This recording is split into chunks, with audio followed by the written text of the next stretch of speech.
three umpires. Hello and welcome. You are looking live at Titus Field in Ventnor for today's 13U Babe Ruth Southern New Jersey State Championship matchup between the Hamilton squad and Atlantic Shore. For BFA Sports, Doug Stasic sitting next to the man, the myth, the legend, public address announcer Pete Thompson. And we are about to step aside for the playing of the national anthem. Tony was a longtime tournament director. He took care of the fields. He was a player, a coach, a trusted advisor for A-Shore, really all our youth baseball teams. Tony didn't have the word no in his vocabulary. Tony Hartledge, you are missed. If you'd all please join me in a moment of silence for Tony.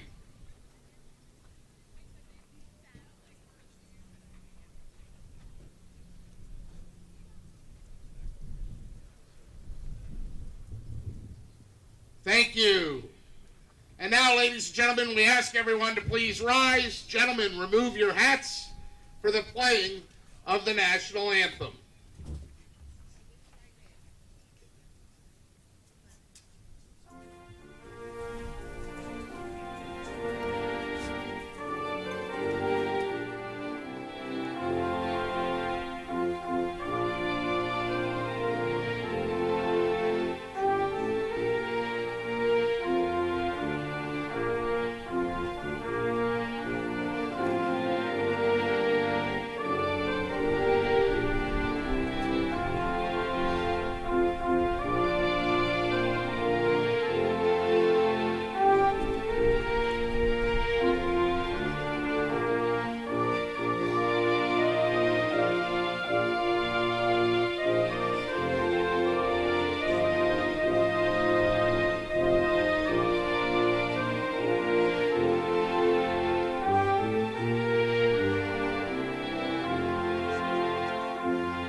And we are just moments away before we are set to play ball.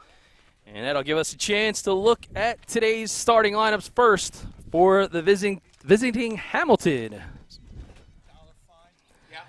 Leading things off will be second baseman Joey Riley. Batting second, the starting pitchers Ty Krupe.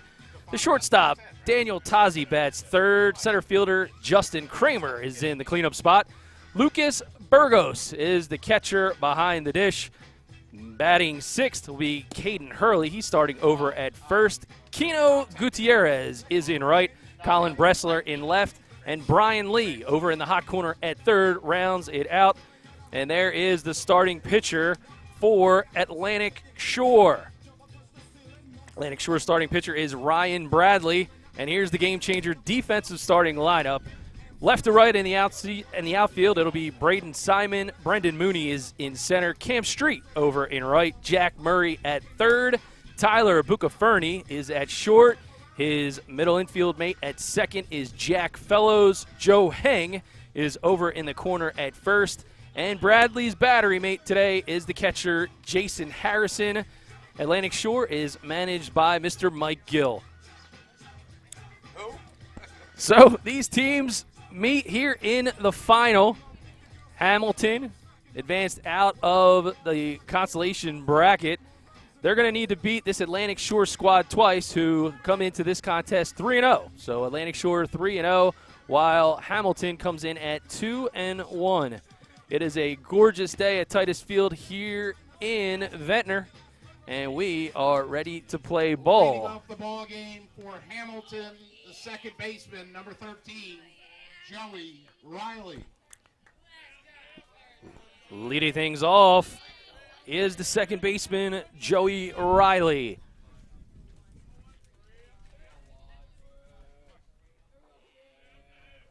And ready to go. First pitch from Bradley, in for a ball outside corner.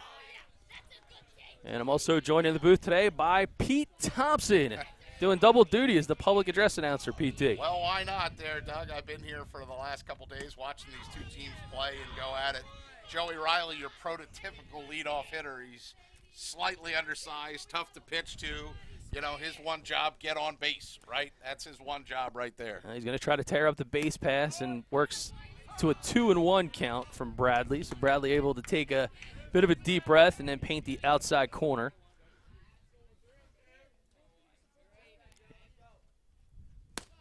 That ball misses low. Got the best of the best in the umpiring crew today, Doug. You got Jimmy Conover behind the plate, Bill Fishman behind first, and Joe Rossi over to third. A three-man crew. And there's a rip to the right side, but right into the glove of Hang, able to rob him on the line drive. So a well-hit ball by Riley, but that'll go as an L3 up next into to the book. Plate, the pitcher, number 2, Ty Krupe. Starting pitcher for Hamilton is Ty Krupe. He bats in the 2 spot. Pitch way up there. Good look at Krupe. Hamilton wearing the red, white, and blue unis on 4th of July weekend. And Bradley for the second batter in a row. Pete is falling behind 2-0 in the count. I think you're right about the nerves. Take a breath, you know, try to work out your plan. And then you go to the old number 1, right? When in doubt, throw the heat. That's it. Worked all the time for Crash Davis. I want to announce my presence with authority. 2-1, wind up and pitch. All right, Sherwin Williams paint the corner special. Good look at Bradley. Able to settle down a little bit. And now a 2-2. There's a hit ball left field and just foul. Went with a curveball that time, and nice job by Krupe to wait on it. Just wasn't able to keep it fair down the third base line there, Doug. Yeah, well, this is the one old schooler say, all right, straighten it out. I never really understood that one. It's like, Coach, Yeah, if I could straighten it out, wouldn't I have done it in the last pitch? And not for nothing, but the ball's already moving. And that ball is up and out. So a full house. That Pedro Serrano line. Straight ball hit very, very far. Curvy ball, not so much. Swing and a miss. He struck him out. So good work there by Bradley. Get a chance to see this one on the Game Changer instant the shortstop, replay. number 10, Daniel Tazi. Just good wind-up and a good location. Top shelf Stanley Cup special. Gets some Most guys chasing. can't resist high cheese, man. It just looks so tempting. Yes, sir. So Bradley goes right at it, and Tazi swings the first pitch over to Murray, and he gets it to Hang for the 5-3 inning-ending putout. A clean inning, 1-2-3, no runs, no hits, nobody left on. Atlantic Shore comes to bat, bottom of the first on BFA.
Bottom of the first, and the starting pitcher for Hamilton is Ty Krupe. Krupe with the extra war paint going on the mound today. He's backed up by the Hamilton defense, powered by GameChanger. You can watch the stream live today on GameChanger. Just go to gc.com and download for your favorite iOS or Android device, the official scoring app of BFA Sports. Left to right in the outfield, it's Colin Bressler, Justin Kramer, and Kino Gutierrez in right. Brian Lee is over at the hot corner. Daniel Tazi is at short. Joey Riley at second. Caden Hurley is at first. Lucas Burgos is his battery mate. Leading off the ball game for A Shore, the left fielder, number 14, Braden Simon. And we're going to start things off with A Shore. Leading off will be Braden Simon. First ball misses in the dirt. Simon starting in left.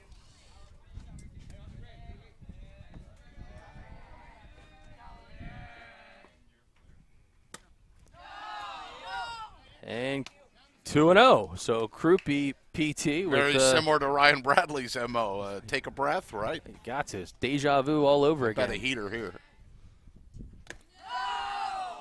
That ball misses down, and the A Shore squad pretty pumped up, and it's the 3-0 BJ's Wholesale Club Saturday morning special. Take the free one. I think what they're most excited about is that Lisa, the tournament director, isn't telling them to move off the fence, because we can see first base on our beautiful monitors here and all the BFA production. Hey, stand in front of the fence all you want, boys. Have at it. It's like get out of jail free. They're so excited. 3-1. And there is a hit over to second base. Riley's going to make the scoop, and he gets it over to Hurley for the 4-3 putout. The shortstop, number 12, Tyler Bucaferni. And there's a quick look at the A Shore lineup. It's Simon, Bucaferni, Murray, Bradley, Harrison, Mooney, Fellows, Street, and Hang. And that'll bring us to the shortstop, Tyler Bucaferni. And every time I say his name, I say Buca de Pepo. That one just missed outside. Now, you might have heard that distinct sound there, Doug Stasic. Yes. They added wood at the bottom of the fence here behind home plate. And so there used to be a period of time where the ball would come behind home plate and just disappear. You could always run on it. Now it's like they added a damn trampoline behind the thing, and if you're out in the base paths, look out, because it's coming back to the catcher quick. Catcher just has to play a little bit old school wall ball. That's exactly right. Just pivot. Did you ever play Nukem? Yeah, that goes way Yeah, back, that was, PT. yeah, well, PT's old. Ball's fouled back into the screen. Bucaferni now 2-1 from the pitcher, Ty Krupe. And this is the 13U Southern New Jersey State Final. And no plate up. Trying to slow down the pace a little bit. Conover all over it. That ball misses away. So the favorable 3-1 pitch count coming up for Bucaferni. Want to let everybody know and remind them you're watching it on BFA Live Sports, but you can also follow along on the Atlantic Shore GameChanger app, as Bucaferni is a one-out base runner with the walk. Now batting for A Shore, the third baseman, number 17, Jack Murray.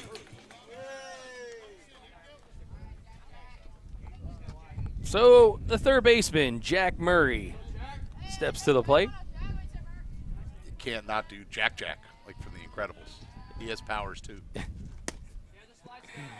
Ball misses down, and with the three-man crew, we have an umpire right smack dab in the middle of the strike zone. There's something you don't see every day. Beautiful thing.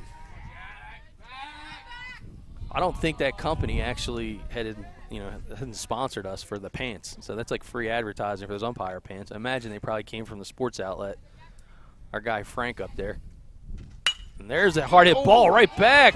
He's able to knock it down over to first. 1-3 putout. Play by Krupe, even though it sort of got on him in a hurry. So Krupe, we'll see it on the GameChanger instant replay. Got some leather on this ball. Was able to knock it down. Up next, the pitcher, number 21, Ryan Bradley. And there it goes right back at him. He gets the leather up, knocks the ball down. No worries. Easy play. Good heads-up job there on the PFP, fielding his own position as the cleanup hitter and pitcher, Ryan Bradley. There's that good fastball right at the knees, outside corner. Hitter spits on it. Doesn't want any part of it. Always easier to start ahead in the count.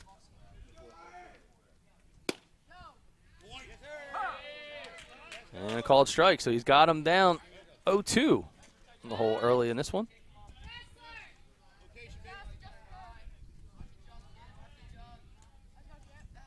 see Bucaferni with a lead over at second base, and now the shortstop Tazi and Krupe trying to make sure they're on the same play, keep them honest over there.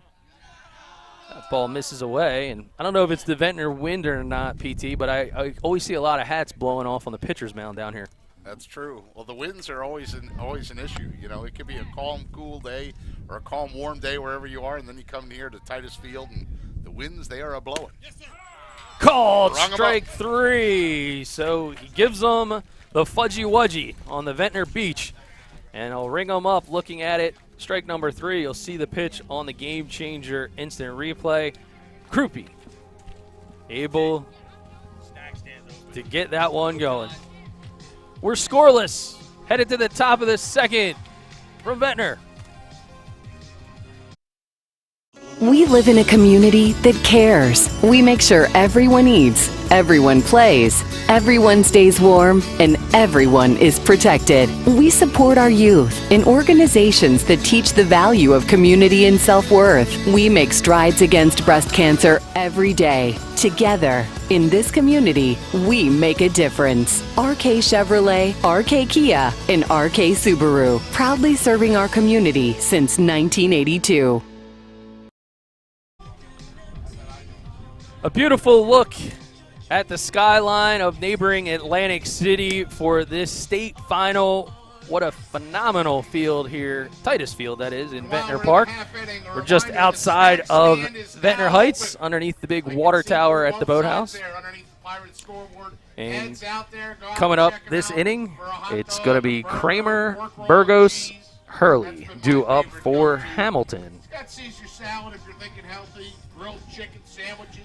And there's a lot going on here with the festivities, so if you're watching the game live, the concession stand is certainly open. Always great to sponsor your local league right here. It's 2022. And someone who's looking to be a little hungry for a few more outs is the pitcher Ryan Bradley. Justin Kramer now leads things off here in the second for Hamilton, starting in center field. That ball hit hard over to the hot corner, hard to handle. Murray's going to try to rush the throw, and he's able to recollect himself and get him. So a good play by the youngster, able to kind of keep that ball right down in front of him as he bobbled of the exchange. Catcher, number 19, Lucas Burgos. 5-3 on the putout, and Lucas Burgos. I got to tell you, Doug, the concession stand is outstanding. I've been all over the pork roll sandwich for the first couple days of this. Well, you know, these guys in Hamilton familiar with the pork roll sandwich. I mean, that's where pork roll was born, up in the Trenton area. I'm not calling it Taylor ham, I'll tell you that. So here is the catcher, Lucas Burgos. Pitch called strike, bottom part of the zone. You know, we were doing a broadcast up in the Hamilton area, and something I've never had before. It's called a Trenton Burger. Okay. So the Trenton Burger is a cheeseburger with, of course, pork roll.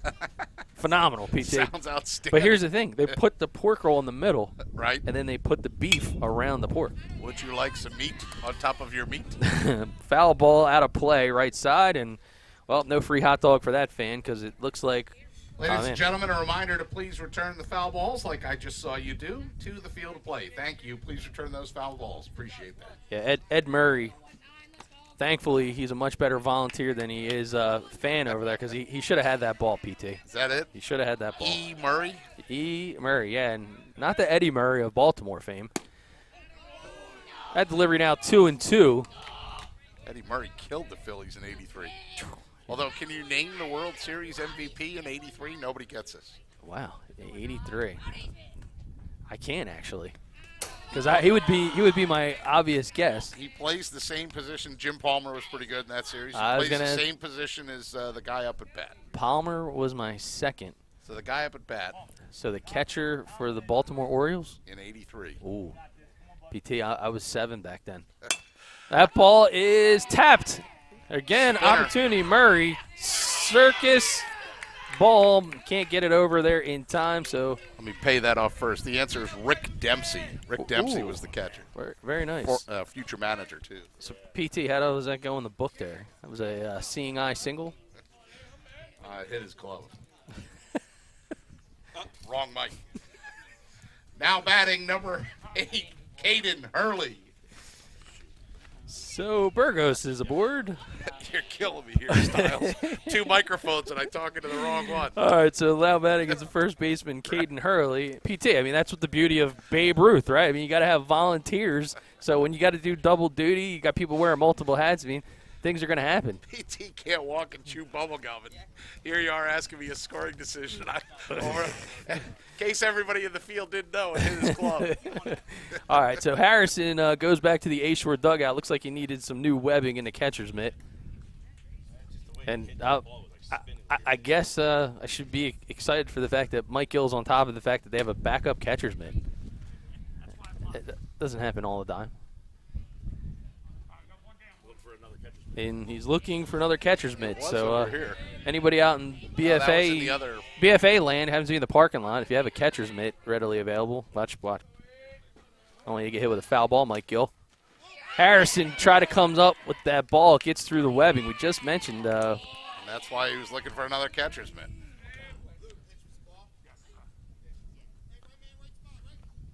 So now Hurley with a 1-out RBI opportunity as Burgos is in scoring position.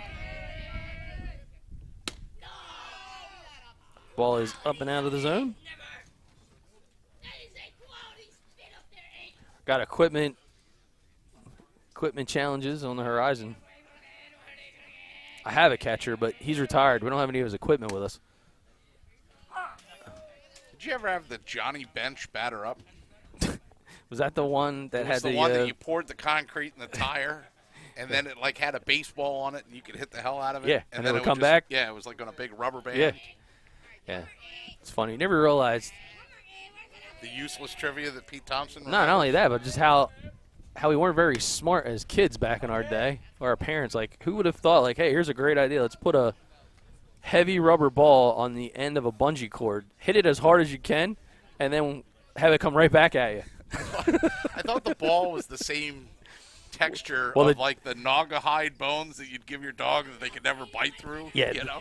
the Johnny Bench one was one of the first, but I can actually, and that ball hit high and heads out to right field, and getting underneath the bit is Street. Runner tagging. Runner is tagging. He's headed to third. Here's the throw, not in time, and Burgos able to advance up to third base. The right fielder, number 21, Kino Gutierrez. A productive out for Hurley gives way to the right fielder, and it's Kino Gutierrez.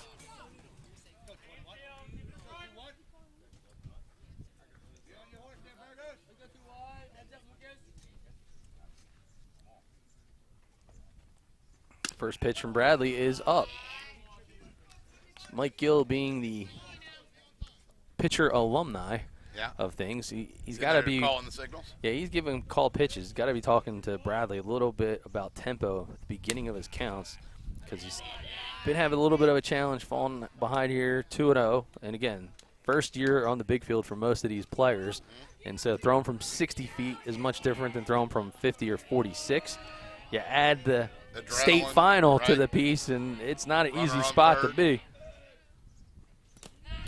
That ball kicks away. Here comes the runner. Can't find the baseball, and Burgos will score the first run of the game on the wild pitch. Run scores. Hamilton moves in front, 1-0.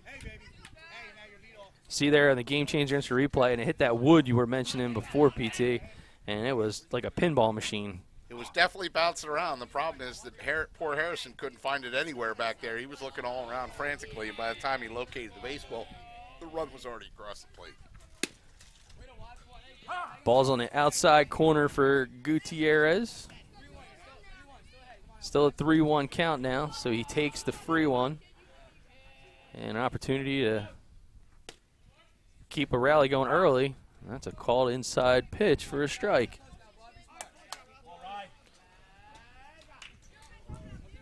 Ryan Bradley doing a nice job keeping himself composed. And he gets him strike 3 to end the frame, but not before. Burgos and company able to take advantage of a few miscues to get an early 1-0 lead. You're watching the 13U Southern New Jersey State Final here on BFA Sports.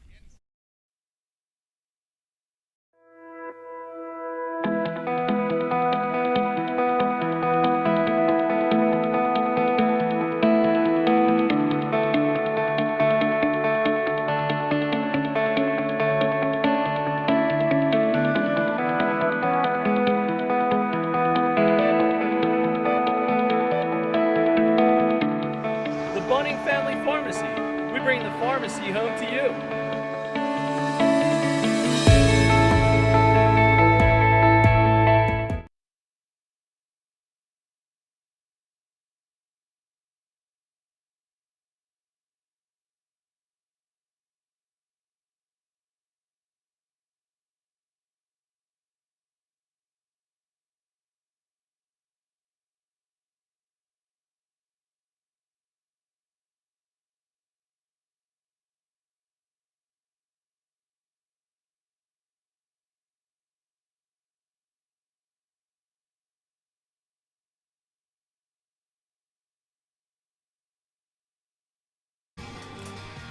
All right, back for more baseball. We're going to start at the top of the second, and I've just seen Mike Gill prove that he's more athletic than I gave him credit for as he just climbed underneath a 3-foot table as he's in desperate search for a catcher's mitt. I wish we had a hey, Drew, give me a shot of the booth real quick. Up next, the catcher, number 25, Jason Harrison. So there's all kinds of chaos in the press boxes. They're looking for another catcher's mitt, but we're going to go back to live action. Or a zip tie. Their kingdom for a zip tie. Yeah. So Krupe in his second inning of work, he goes to Jason Harrison. There goes Mike Gill. Has he found anything? He's still looking. That ball is chopped foul towards the Hamilton dugout. Off the bat of the catcher, Harrison.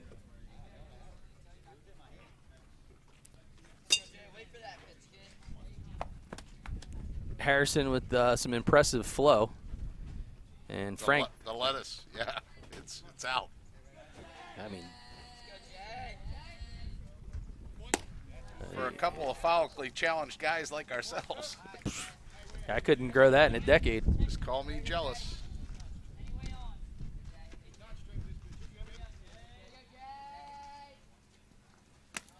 That ball misses down.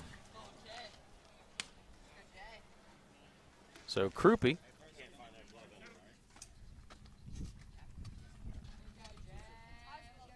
back to work. He's got him on the ropes, 1-2. That ball's hit high, straight up, and out of play towards the BFA trailer. That's a reminder, please well bring the logoed. foul balls back to us in the field of play. Please return all foul balls.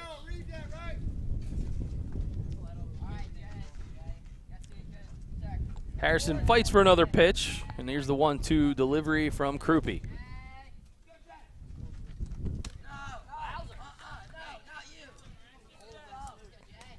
That one sails high and up out of the zone. Here we go, Jay. Let's go, Jason.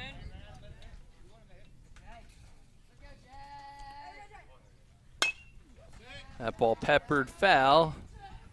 Hurley able to grab it, but to no avail. The at-bat continues on for the catcher. And being told it's a full count. Swing and a miss. He gets him chasing high. And the first out of the inning is in the books. Up next for A-Shore, the center fielder, number 44, Brendan Mooney. Back-to-back strikeouts for Krupe as the center fielder, the left-handed swinger, as Mike Gill would describe him, Brendan Mooney.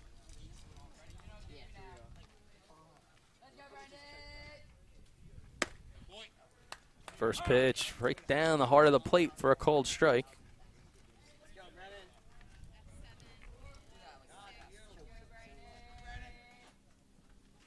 That ball hit hard out into the right center gap, and it's going to find a piece of real estate for a single. So a nice piece of hitting there by Mooney. The next batter for A Shore, the second baseman, number 3, Jack Fellows. Go ahead, Brendan. Hey, anyway on, fellas. Second baseman Jack Fellows comes to bat with 1 out here in the bottom of the second. One thing A Shore's been good at, Doug, is they've answered. You know, when they have runs scored against them, they've usually answered fairly quickly. So it'll be interesting to see what answer they have in this half inning. Well, trying to answer the bell. I mean, they gave up a freebie on a couple of miscues in the top part of the frame, and now a ball gets past the catcher, and it's going to allow Mooney to get into scoring position at second. So, ironically enough, Burgos behind the plate advanced and scored on 2 miscues and does his best to collect the ball off the backstop. That's a little bit of a pinball machine. It really, here I was talking up how easy it comes back to the catcher, and it's turned into a game of Plinko. They just have no idea where the chip's going to go once it's released. Good, more. Pitch misses in, and the A Shore bench encouraging Fellows to wear it. Go, Jack. It's a baseball thing. Here we go, kid. Anyway on.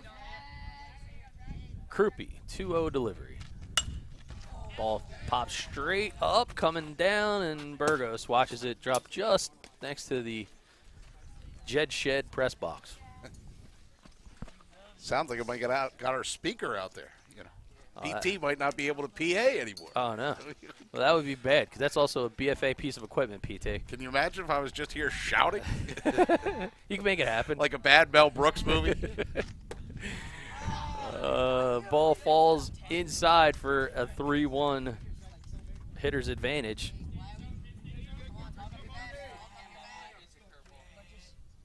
It was just Mel Brooks' birthday the other day. He's 96 years old. God bless him.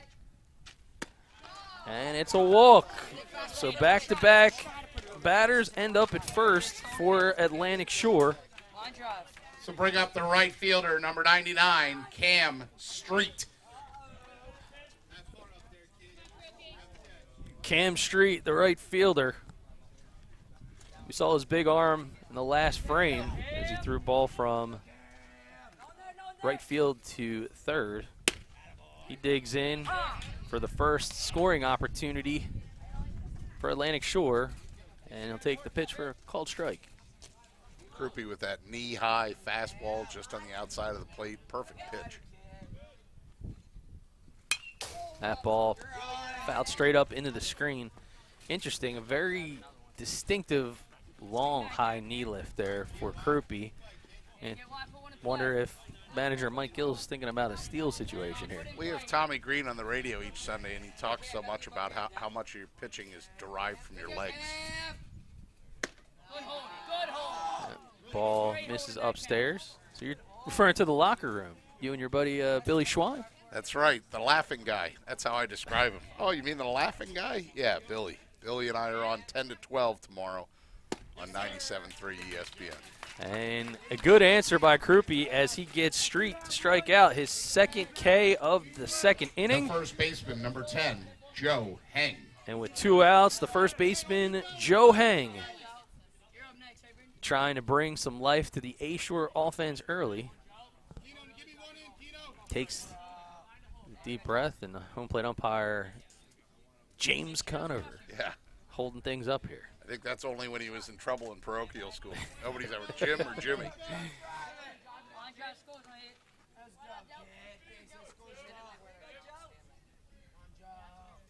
More.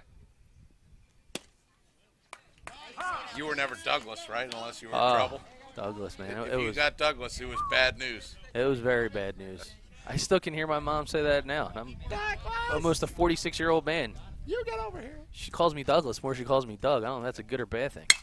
That ball by Heng lifted high to left field, but right into the glove of Bressler to end the inning. 1 hit, no runs, and 2 men left on.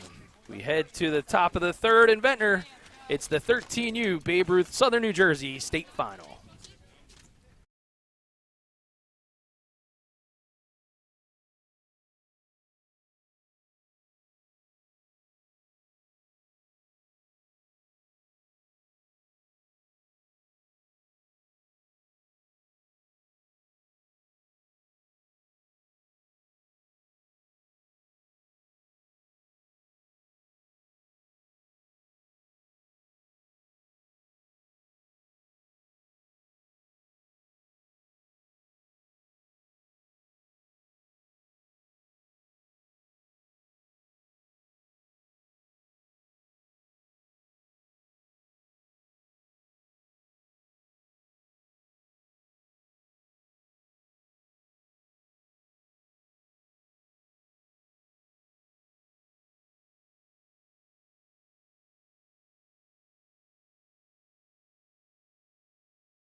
In case you weren't sure where the state final in the Southern New Jersey Championship is, well, it's right here, PT. We're in Ventnor City, underneath the water tower, next to the boathouse, also known as Titus Field. That's right. And you see that scoreboard out there, Doug Stasic, for the football team, the Ventnor Pirates, a couple years ago when they had Sandy come through the fields, the concession stands, a lot of things got affected. And you'll notice on the bottom, you can see the writing very faintly. That is Ron Jaworski's playbook, the Youth Fund, right? Jaws, I mean, just a great contributor to all things youth sports, and his playbook and Youth Fund contributed a lot of money to get the field back up and going. Jaws, a good friend of all of us at BFA Sports. No surprise, doing more good in the community. At the plate, number 6, Colin Bressler. And Colin Bressler looks to start things off in the top of the third. It'll be Bressler, Lee, and Riley. Forgot my main job there for a minute. Sorry about You're all good. He swings through with the pitch. Left-handed swinger. I think I might get like a quarter every time I use that reference. Swinger? Yeah. Well, whoever your color analyst is should always say you're so money and you don't even know it. Well, a good start here for Bradley in the frame as he gets a strikeout to start the frame. Number 1, Brian Lee. And the third baseman, Brian Lee, comes up wearing number 1.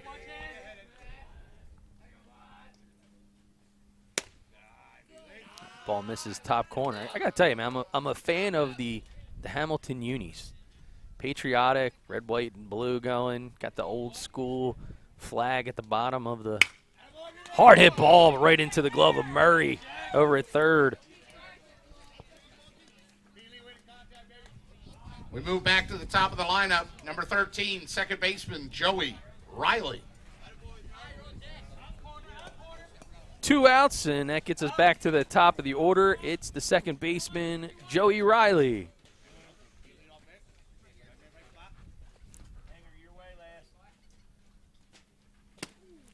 Riley takes the first pitch inside for a called strike. And the worst part is he said, ooh, as he turned, He and it knew was it. over the plate. He knew it. He lined out to first in his first AB. Well, I don't know if you noticed Joey Riley's foot positioning there. But And he he's- hits the ball to short. It's going to drop in just beyond Bucaferni for a base knock. He's dang near standing on home plate. The old take away the inside and make him force the ball where you want. And Number 2, Ty Krupe. Riley concerned about second base being very hot as he puts the oven mitt on. There was some debate last night on whether or not Riley was actually in the batter's box or not. He's so far onto the plate. But that's the war that goes on between pitcher and batter, right, Hey, Doug? take Plate it back is mine, inside. The plate is mine. There's that wood there. again. There goes the wall ball, past ball. Rocketing back out past the catcher, Harrison. And I think they found another mitt for Harrison.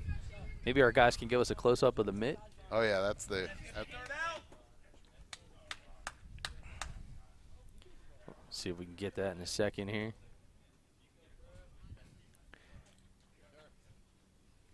That ball called a strike, and I'm laughing because our production crew, and I mentioned the mitt, they actually thought it was Riley's mitt. But there it is. They got a new catcher's mitt that they were able to dig out. That was definitely different than the last one that it's larger. Harrison had. Yeah, maybe he's catching a knuckleballer. A little 35-incher. The ephus pitch. Bradley. That ball's down in the dirt, and Harrison with a good squeeze that time.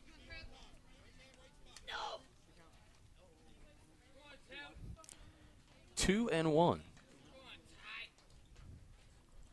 So I've been impressed with both pitchers, just their ability to remain focused with runners on base, and if they get a little behind in the count. And there's Krupe helping himself. Hard hit ball. Bucaferni with the backhand, and he FedExes it over to first. Not in time.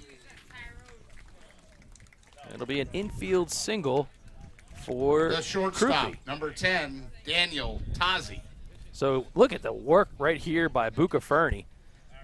Man, Who would have guessed Buka Fernie with some athleticism and showing the agility? Great job to come up with the baseball, but there's two components to the play, as we know, and it's tough to get it over there in time when the guy is blazing down the baseline. Well, runners at the corners for the shortstop, Daniel Tazi. And runner goes down. They're going to try the cut play, but throw back to third, and nobody fooled there. Yeah, so Riley wasn't falling for that. well executed. That's such a tough play to pull off at this level on the big field as a, we'll call it a Babe Ruth rookie. Yeah. That ball's hit hard, goes out into center field. Going back into the gap is Mooney. One run's going to score in Riley. Mooney with the relay. Krupe's also going to score. And it's a 2 RBI stand-up double for Daniel Tazi. You'll see him just get a hold of the barrel Two-run on the score. Game Hamilton Changer moves in front, instant 3-0. replay. All the way to the Pirates scoreboard. Brings number 99, Justin Kramer, to the plate. And it's a 3-0 lead after the big hit from Tazi. You knew it immediately, Doug. He got all over that fastball, gave it a ride to left center, got back in the gap. Oh. Two outs, people running. As a coach myself, one of the things that you learn very quickly when you start to see your outfielders' jersey numbers, that's usually not a good sign. Right, the back, you can read the back of their jersey clearly. And there's a first swinging ground ball. Buka Fernie going to scoop it up. He throws it over to first, and that'll end the frame off the bat of Kramer for the 6-3 putout, but not before Hamilton able to plate 2 more and stretch their lead out to 3 as we head to the bottom of the 3rd on BFA Sports.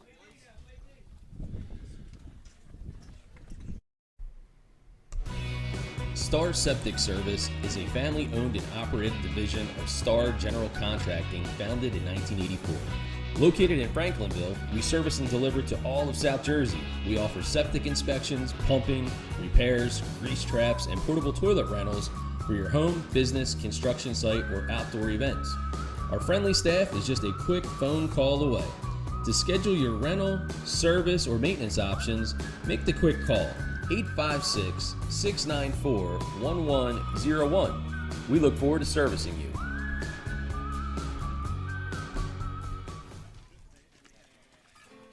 Bottom of the 3rd, Ty Krupe back on the hill. He's been doing a good job thus far as he's got a shutout through the first 2. And we'll take a quick look at the Game Changer stat sheet. And he's got 2 innings pitched, let up 1 hit. He's got 3 strikeouts, 2 walks. Leading off the bottom of the 3rd inning, number 14, the left fielder, Braden Simon. Back to the top of the lineup for Atlantic Shore in the 3rd. Due up, it's Simon, Buka Fernie, and Murray. And there is the left fielder, Braden Simon. Simon came to the plate too fast. I was enjoying the tones of ELO there in Mr. Blue Sky. Yeah, You know listen, what I mean? PT, you put a lot of work into that playlist, I can tell. I have nothing to do with it, but I'm like Shazam. I usually can tell you what the song is in 3 or 4 notes.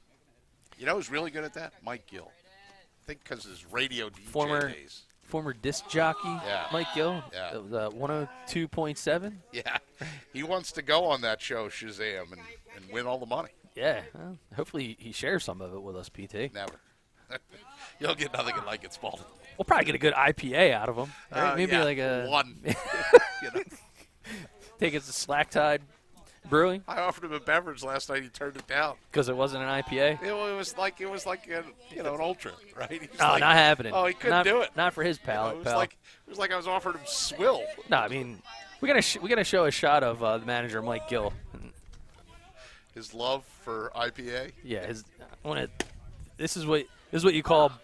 Let's see if they got him. Yeah, let's see how the body by IPA That's it. right there. Mike Yep. Gill, the guy that won't drink a Mick Ultra. I don't know. You tell me. Anyway. Or a Bud Light. Called strike 3, gets him on the inside corner looking, and down goes Simon on the Game shortstop, Changer number 12, instant replay. Tyler Buka Fernie. Calls that pitch on the inside corner, PT. Well, he did it with authority. I can say that. And it'll bring up Tyler Bucaferni, the shortstop, just flashed the leather. When's BFA getting that box technology? We have it, but it's not very popular. I can imagine it wouldn't be. No, Tyler Bucaferni, we actually have launched that in a couple You'd like of, to be invited back? Yeah, a couple of men's league games didn't. It was entertaining. I'll leave it at that. That ball misses away. I'm trying to think of sponsors for that. The UPS box, the USPS box. You know, bring up a great point. Well, I'm always thinking about sales. Hey, and if anybody out there wants to be a sponsor, have us highlight your business, BFA, you can hit us up. Just go to info@bfaprod.com. Hit us up with an email or send us a message through YouTube or Facebook. Called strike on Bucaferni. 2-1. Groupie's really doing a good job here so far. Well, he's using all sides of the plate, that's for sure. He's moving the ball around well. That's a called strike inside corner. And for some of these guys that are young, this is where a lot of times you need to make your adjustments, right? So if you got a good consistent zone, you got to adjust to said zone. That ball lifted out into center field, but right into the glove of Kramer. So Bucaferni heads back to the Now dugout. batting for A-Shore, the third baseman, number 17, Jack Murray. Jack Murray hit a hard ball right back at Krupe in the first. Resulted in a ground out. He's 0 for 1 on the day. Takes pitch number 1 with 2 outs here in the bottom of the third.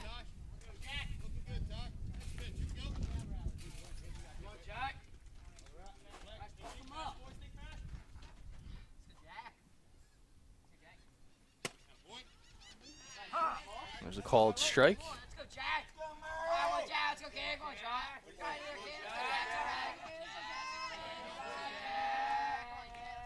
Let's go, Jack. And there's a good hit ball. It goes up the middle. And Jack Murray with a single becomes a 2-out base runner. Nice swing on that. Inside-out swing. Was able to keep the hands inside. Just get enough of the barrel to make that happen. Ryan Bradley. The pitcher, Ryan Bradley, steps in, trying to help himself as he's done a nice job on the hill today. Krupe fires. Misses with ball number 1.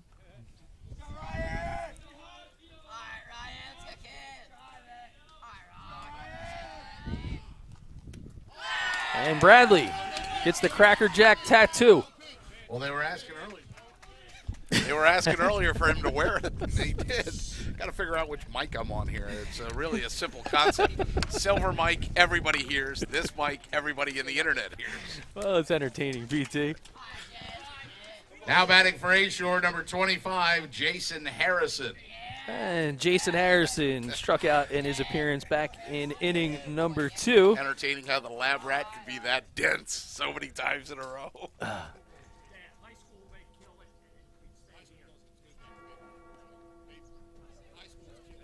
Not sure what the conversation is there, but you got the umpire talking to the coaches over on the Hamilton side. I did hear him say high school, they kill it. Something to do with the hit by pitch?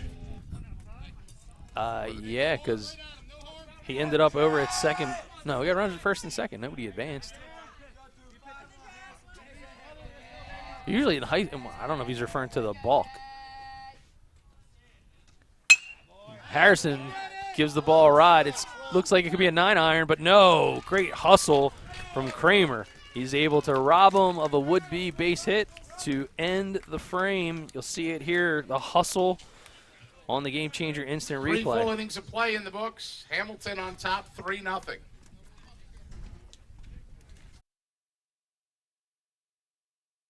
We live in a community that cares. We make sure everyone eats, everyone plays, everyone stays warm, and everyone is protected. We support our youth in organizations that teach the value of community and self-worth. We make strides against breast cancer every day. Together, in this community, we make a difference. RK Chevrolet, RK Kia, and RK Subaru, proudly serving our community since 1982. Technology in the snack stand. And we're At here 267, back in the top of the fourth. 1839. Ryan Bradley That's 267, 307, taking the hill 1839. in the fourth. He'll take Due your up for cash, Hamilton, take your it's Venmo, Burgos, Hurley, and hot dogs, Gutierrez. burgers, pork roll and cheese. So nice Caesar job so salad, far from put some Bradley. chicken on top of it, grilled chicken Go back sandwich, into the GameChanger pizza, buy the slice or the whole scoring pie. app and And the check out red-hot the box empanadas. score. Get them while they're hot. PT goes down the Buffalo catering chicken, menu of cheesesteaks, concessions here. beef and cheese. And we'll take a look. Bradley, 45 pitches through 3 innings of work. 28 of them have been strikes. Scattered 3 hits. He's given up 2 earned runs. But overall, been very consistent. So he's found a way to continue to fill the zone. Try to limit the amount of base runners. In the last inning, damage was done off a double from Daniel Tazi. Big double. One of the menu items, Doug, is empanadas, and the last one is beef and cheese. And so the other night when I said beef and cheese, I said, you smell like beef and cheese. You sit on a throne of lies. From Elf, a Will Ferrell classic. And the catcher, Lucas At the plate, Burgos, number 19, Lucas Burgos. leads things off. Hard hit ball. Busy guy in Murray. He goes over to first, and he's got the other side with Hang for the 5-3 putout. The first baseman, number 8, Caden Hurley. Well, you're looking for Bradley to be efficient so he can carry farther into the game, and mission accomplished with a start like that. It'll bring up the first baseman, Caden Hurley. 1 pitch, 1 out is always a beautiful thing. To quote Bernie Brown, it is a beautiful thing. First pitch called strike as Hurley looks back at the home plate umpire. I saw Bernie the other day. I got to play in the Flyers alumni golf outing. My goodness gracious. No, PT, the golf game's got to be going pretty good for you this summer. You've played at some pretty prestigious places. I played with you out at White Oaks. That's my first trip out there. Very much enjoyed that and the people. And Well, it was a good warm-up for the rest of the places that you played. yeah, DuPont Country Club doesn't stink. And we got 5 holes in the other day at Wilmington Country Club. They're going to have the BMW Championships, and so it was a media day. But dig this. They drove you out to the holes in carts, and then you abandoned the carts. You just had to start walking. Interesting. Well, they don't want us tearing up their course. PGA events coming soon. I understand that. That's unique. This heavy guy was not thrilled. 2-2 even count now to Caden Hurley. Make that a full count as that ball misses up and away. So Bradley been in the spot a couple times already through 3 innings, but he's found a way time and again to answer back and dial it in. He does so here. Hurley fouls it off to his coach down the third base side. Nice job there by Coach Riley. He's got some skills. He does.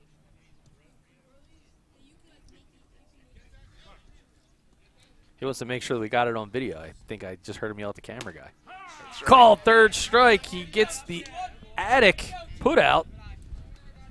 And he rises up, goes to the second floor of the zone. Now batting for Hamilton, number 21, Kino Gutierrez. And that one right at the letters. 2 outs as Gutierrez, the right fielder, steps into the box. Gutierrez struck out back in the second, 0 for 1 on the day. Again, these teams matched up just the other night, PT, and it's kind of a different saga here in this storybook. The other night it was close for a long time, and then Ashore was able to break it open late and put up a bunch of runs. So the score looked a lot more lopsided than it was. I've watched Hamilton from the get-go of this tournament. They were the very first game of the very first night, and they're well coached and well run. Hamilton, a lot of baseball tradition back even into my coaching days. You always knew you were going to be in a battle if the other squad was wearing a jersey that's a Hamilton on the front, and no different.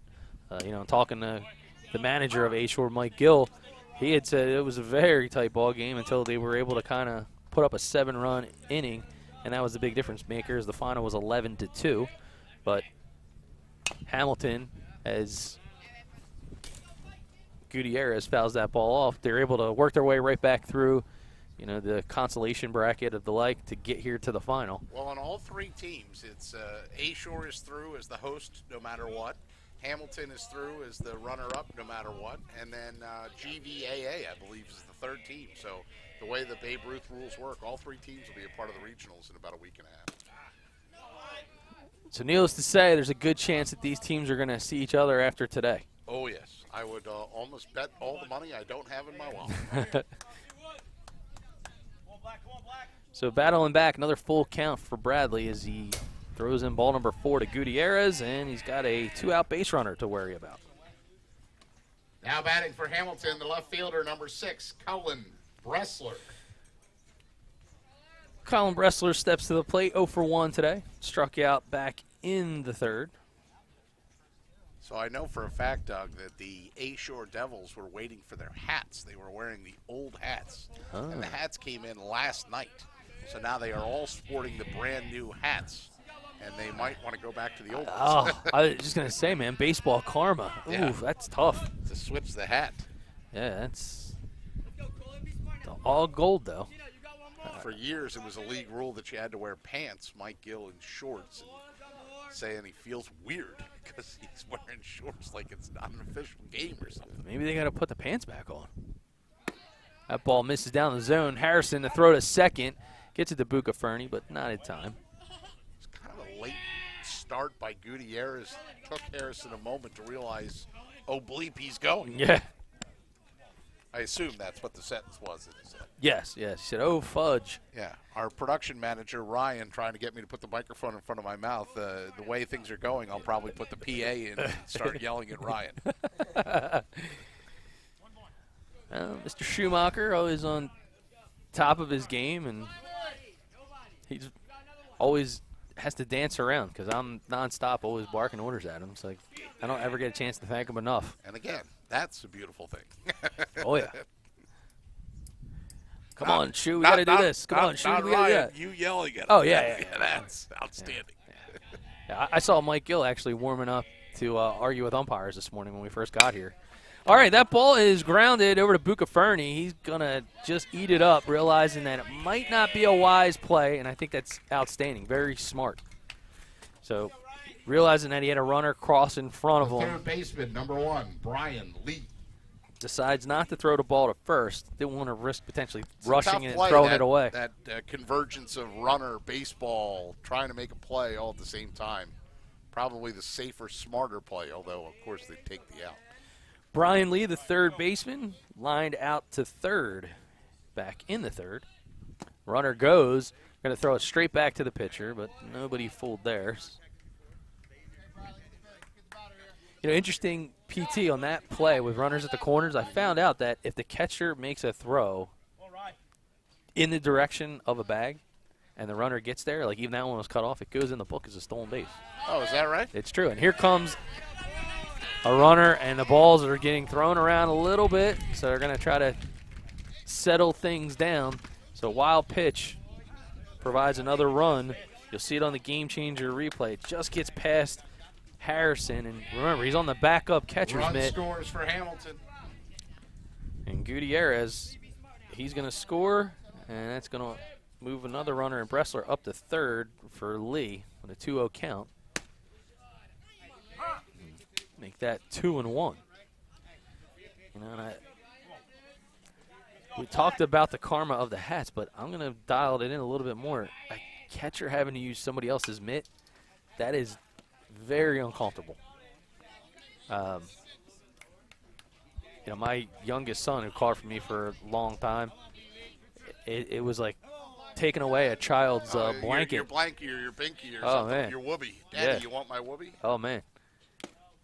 Swing and a miss. Good squeeze on the foul tip. Third strike. But Hamilton able to add 1. So they get 1 run, 1 hit, and nobody left on. We head to the bottom of the 4th. You hear the Rocky music in the background. They're going to try to rally as we come back from Ventnor right after this.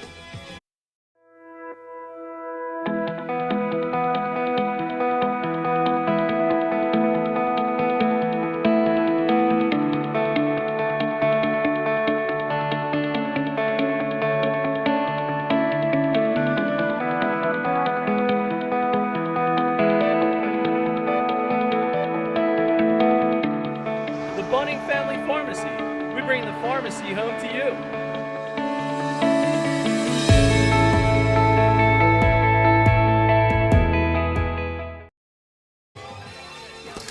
A look at Borgata in beautiful Atlantic City in the Marina District. So a lot of people go there trying out their luck, and Atlantic Shore hoping that they can go on a bit of a hot streak with their bats. PT as they're down 4 to the Hamilton squad from Ventnor. You got the big 3 out there. You got Harris, Borgata, and the Nugget. You ever been to the Nugget? Love the Nugget. Yeah, the deck upstairs, or they had Fake Fest the other day. That would have been right up your alley. A whole bunch of, like, I saw the Van Halen fake band. Van Halen, fake Bruce, fake Skinner, you know. Yeah. People eat that up. They tell me I'm a fake announcer. This is Fake Fest every time we go on. Now batting for A Shore, Brendan Mooney. Brendan Mooney, the center fielder, lead things off for Atlantic Shore. Mooney got things started with a single to right center back in the 2nd. He's going to be followed by Fellows and Street this frame. Notice a little choke up on the bat there, Doug. Yeah. Old school. I'm all right with it. So am I. I mean, he showed the quick hands. He was able to do a lot with that barrel control. Another guy that likes to get kind of up on the plate. Krupe fires. That ball goes outside. Third base side.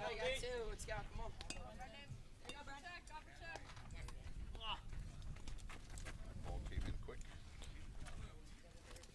No rest for the weary. 1-2 count to Brendan Mooney. And I'm digging this kid's eye black setup.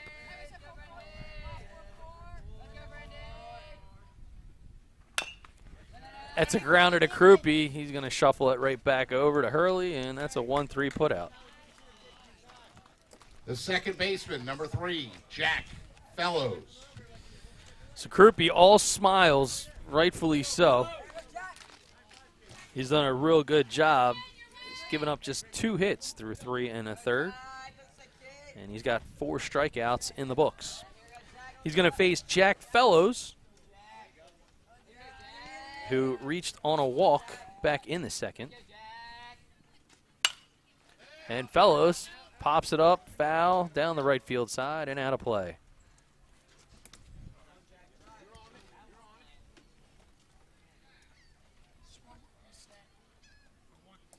Again, this is the final, but it's a double elimination tourney. So if Hamilton can hold on, that means we play game number 2 for all the marbles. It also means that we start loading the weather app on our phone. You know, all kinds of things come with that game too. Yeah. I can see you making a face like you're passing gas. Ah, PT, our equipment is very allergic to water, and it's not something you can help with Benadryl.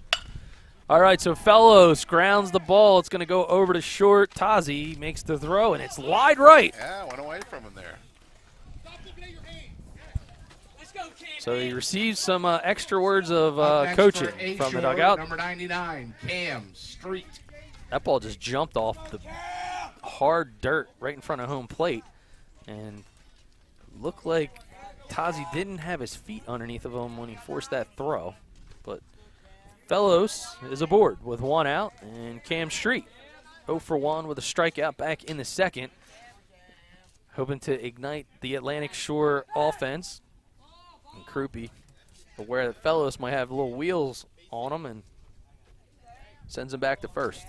I think that's smart to try and keep him close. They know that A-Shore's looking for any wedge, any little hint of a comeback and a way to get in. Called strike. So does the manager, Mike Gill, try to put some pressure on the Hamilton defense here? Even though it's 1 out, it's at the bottom part of his lineup.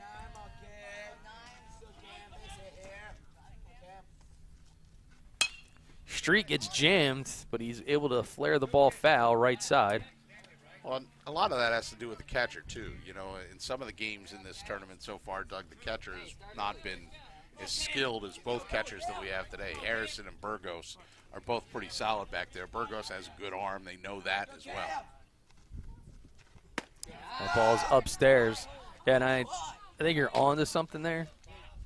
I just think you got to start measuring out how many runs are you down and then where you're at in the game. So you're in the middle, you're in the middle of game 1 here. You could argue that Atlantic Shore is playing with house money. Yeah. So do you gamble a bit and try to make something happen, realizing that the bats just haven't been what they normally are? The first baseman, number 10, Joe Heng. Well, and as much as we say that the bats aren't what they were hoping for, I think you have to give a lot of credit to the pitcher. Oh, yeah, Krupe's been on point. I mean, he's only yielded two walks. How many hits? And 2 hits. Yeah, I thought 2. And, the other thing is you look from a base runner standpoint, A-Shore had 2 runners on board back in the second and left them stranded. And then you had 2 runners in the third. So, they've left 5 runners on base through 3 innings. The dreaded LOB. It's no good in tennis either. That people would lob it over my head. Who am I kidding? I never came to the net. I was a baseliner. Just wail. There's old Thompson wailing away again for the baseline. You, me, and Dupree? Yes. So Heng takes the 0-2 pitch, makes it 1-2.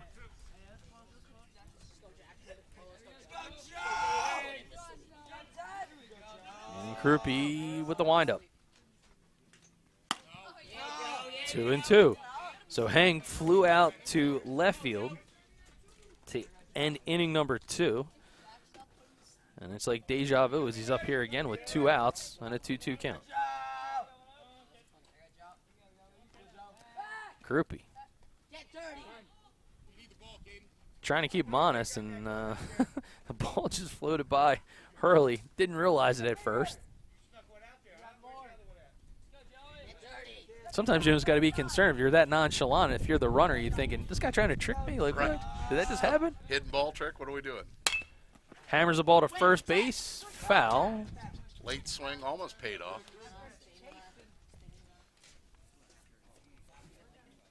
I don't know what company these 2 teams bought their eye black from, but I wish I had some stock in it because I see a lot of eye black out there, PT. For not a lot of sun? Nah, not yet. They didn't care about the weather forecast. Yeah, man, we got to put this stuff on. That ball high but shallow is going back is Riley, and he backpedals to make the squeeze in very shallow right field to end the inning. So the pop-up to the second baseman will end the proverbial threat.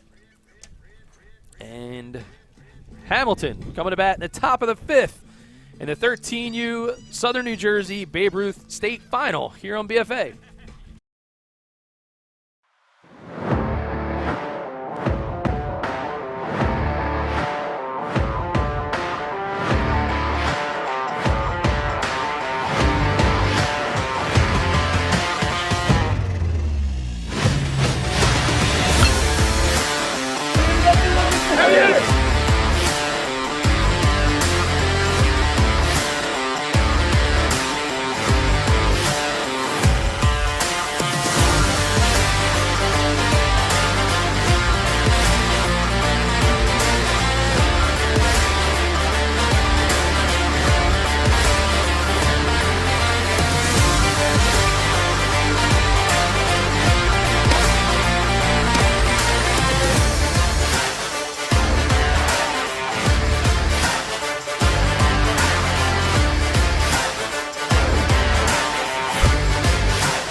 leadoff hitter, Joey Riley, starts things here in the 5th. Second baseman is 1 for 2 as he singled just beyond the shortstop his last at bat, and he wastes no time.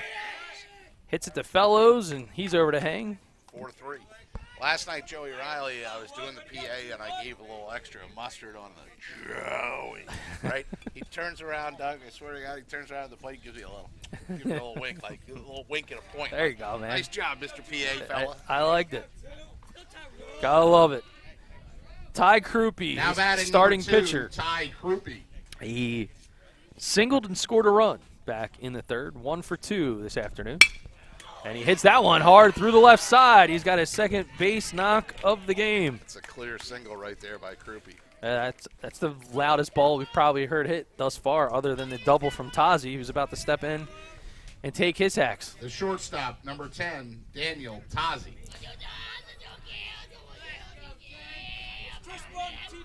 Shortstop Daniel Tazi. The double with the 2 RBI in his last appearance in the 3rd. He's 1 for 2.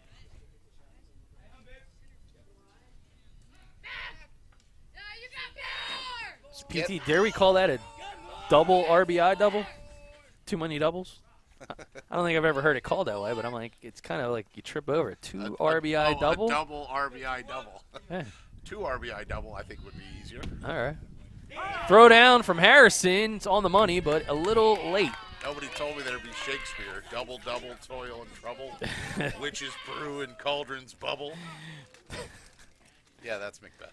Yeah, I think these guys probably are going to be getting into Shakespeare as they get into high school, but most of them not there just yet. But for next year, some of them, I believe. Shake, rattle, and roll. Krupe is stealing bases. He's now in scoring position up at second. Now you got me going. And next thing in my head is out, damn spot. Tazi puts a swing on one. It goes out to right, but Street's going to climb under it. And a tag up from Krupe. Here comes the throw. It's off the mark, and Krupe going to advance to 3rd. The center fielder, number 99, Justin Kramer. The cleanup hitter, Justin Kramer. Oh, and he left early. So on the appeal, they say that he left early, and it'll end the frame. I'm not sure if that one, we weren't really worried about the play. Well, I heard Mike Gill say that it was obvious, you know.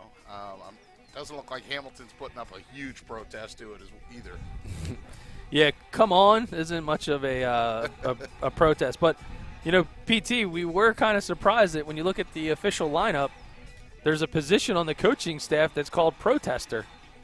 Yeah, I was asking, what's her name?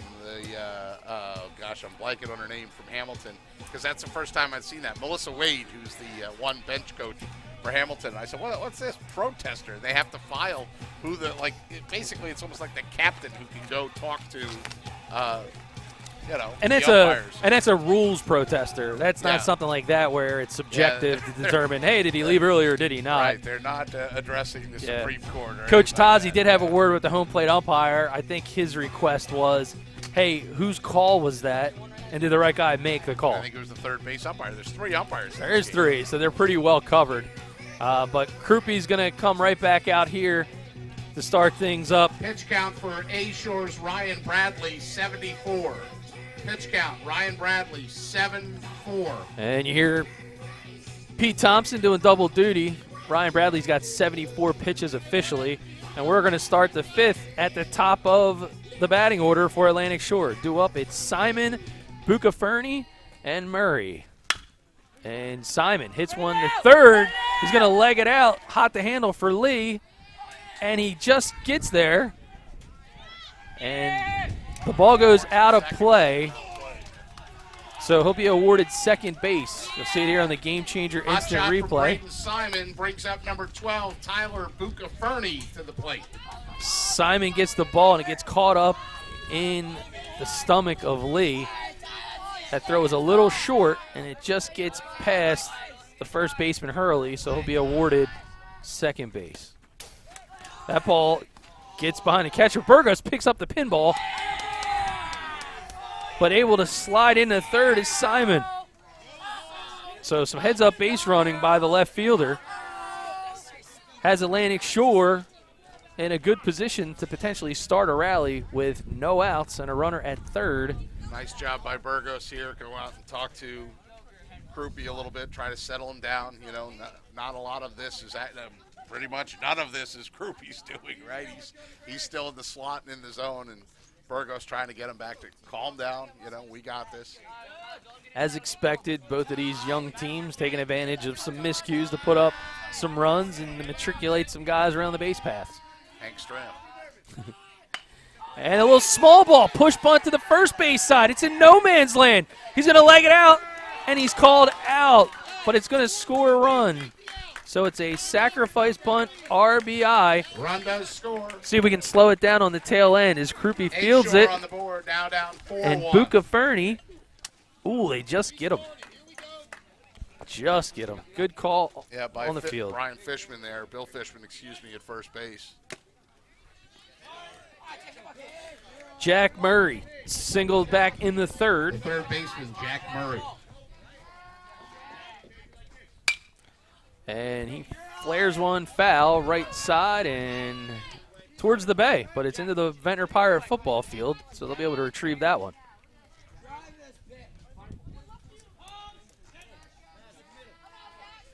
Krupe fires again. That one's short.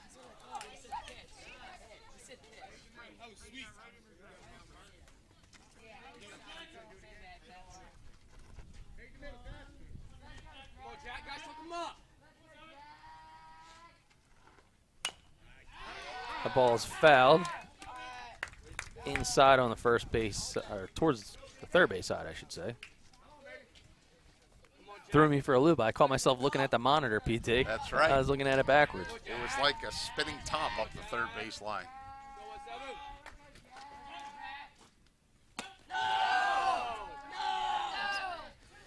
So when your team struggles a little bit offensively, one of the goals, especially in that youth to high school areas, you want to try to get into the bullpen, right? Like, okay, we've seen enough of this guy. He's kind of had our number a little bit, but now we got to try to extend some of the bats, raise the pitch count, and then see what else do they have. See if you can then kind of sway or change the fortunes of the team. And it seems like Atlantic Shore doing a nice job of starting to make a little rumble. I mean, Krupe started the inning with 71 pitches, so he may be laboring a little bit. that Couple ball's balls up in the zone too. You're noticing that.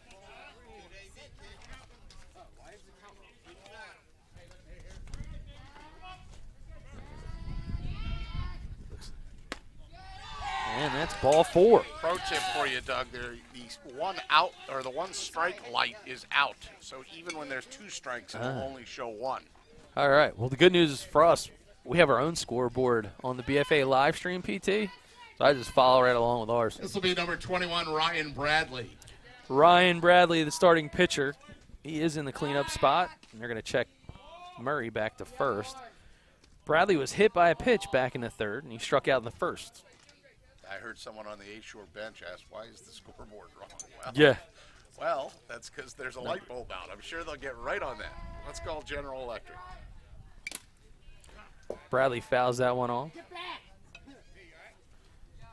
And I think Jim Conover giving the catcher a little bit of time to shake that off, too, as the ball.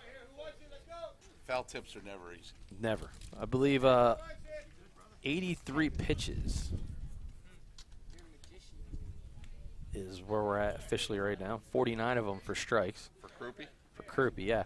So, PT, what's the pitch count limit for Babe Ruth for single innings? Like 105 or 95 for 13 years old? It's 95, but if you're involved with a batter, you can go finish. Slightly over, you can finish with that batter. So we've had some 97s or 98s so far this term, but 95 is the limit. All right, so for the 13-year-old division, and got to think manager Mike Gill's pretty aware of that, and his strategy is let's get to the pen.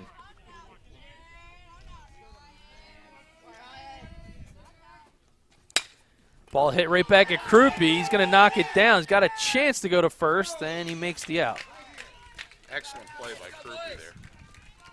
Recovered, that stun where the ball hits you and you're not sure what's going on. So Krupe able to knock it down.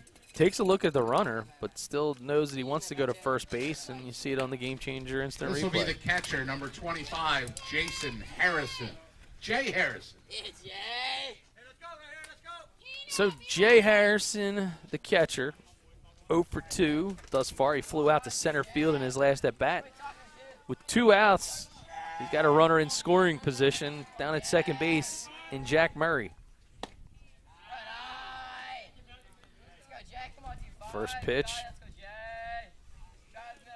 This is for a ball. It looks like number 84. So if somehow Atlantic Shore can try to extend this inning, could help them out in innings 6 and 7, as it appears right now, down 3. They may need them, because Krupe has been on fire on the mound.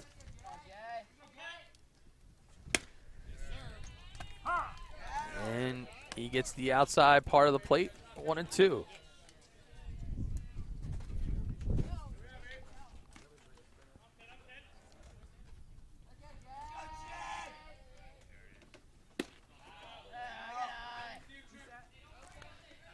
That ball misses away. So deuces are wild, BT. 2-2, 2 outs. Favorite count. On Joker poker as well. I'll take your word for it. I'm not a good poker player, You don't play PT. a lot of the poker machine? I know this may surprise you. I'm just too emotional of a guy to play poker and not want people to know how I feel. How about Texas Hold'em when that rage came about? You Oh, ever yeah. played any of that? A little bit, The names of the poker games are always fun. We're going to do Chicago baseballs, deuces and sevens are wild. We're going to do AC-Deucey, where, one of my favorite games is called Pass the Trash. Yeah, I feel like I'm sitting in a foreign language class. You were too busy, Back in high school. You were too busy playing presidents and you know what. Oh, yeah. Oh, yeah. Somehow we segued from poker games to imbibing games, beverage games. Hard hit ball, but right in the glove of Riley. So some good baseball as we end the bottom of the 5th. You'll see it on the Game Changer instant replay. Good pass at the ball. He does a nice job getting barrel on it, but a good first step over there by Joey Riley to end the inning. And Hamilton will come to bat with a 3-run lead in the top of the 6th.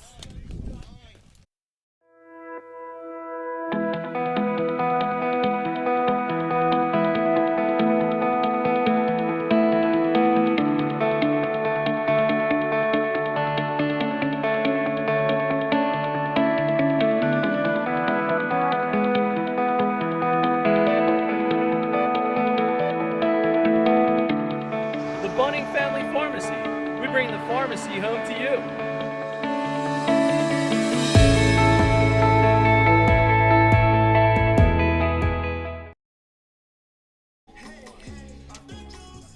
Hamilton has Kramer, Burgos, and Hurley due up in the top of the 6th. For BFA Sports, Doug Stasic sitting here with Pete Thompson behind home plate at Titus Field. We got ourselves a good one here. Runs have been a premium. Some key hits have put Hamilton in the driver's seat in game number 1 of the Southern New Jersey State Final, 13U Division. BFA Sports on YouTube, or you can go to the GameChanger app. And Concession the stand pitcher, open. Ed will bring you your food. Text him at Ryan Bradley, 307-1839. takes the hill yet again, and Bradley comes into this frame with 73 pitches.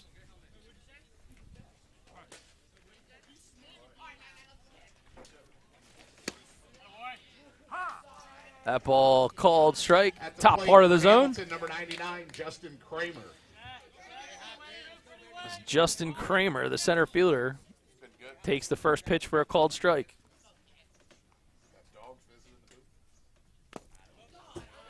Kramer 0 for 2 on the afternoon.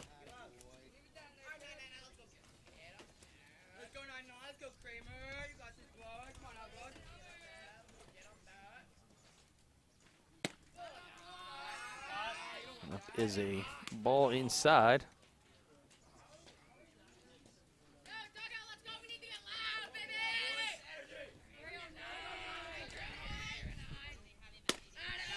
And the high heat pushes them back out of the zone. And it's 3-1. Just like we were talking about Krupe, you start to wonder.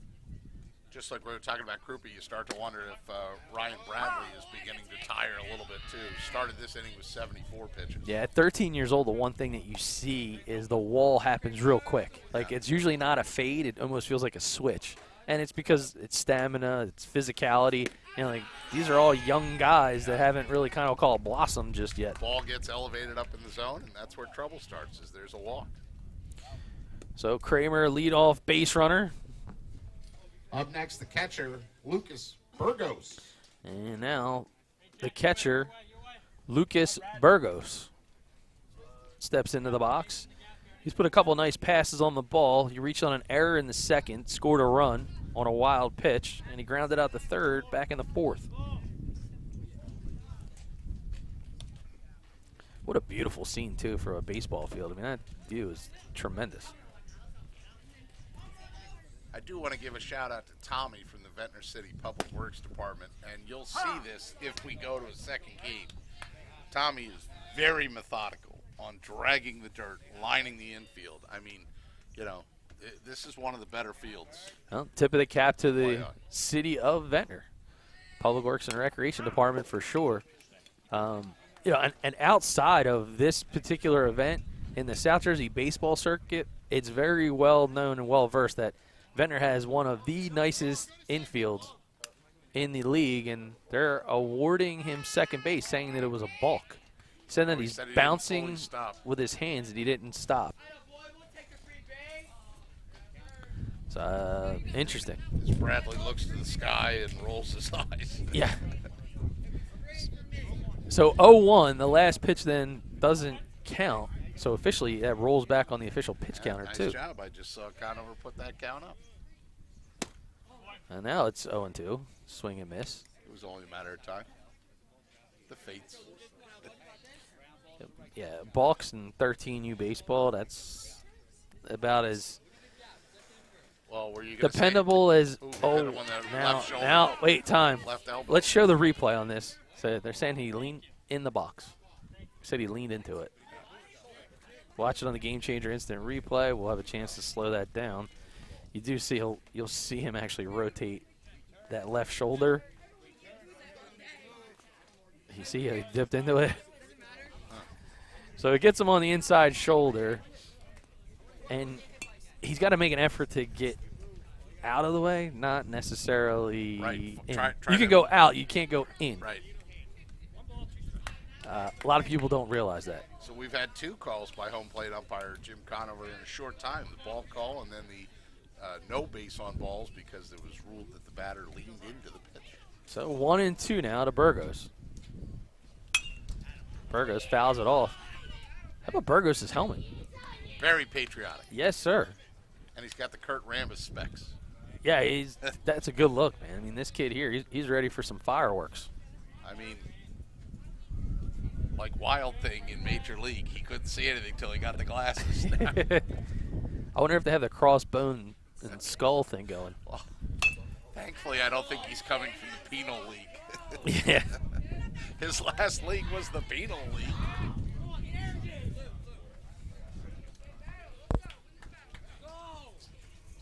A reminder, please return the foul balls to the field of play. Please return the foul balls to the field of play. There is his helmet, man. Look at that thing.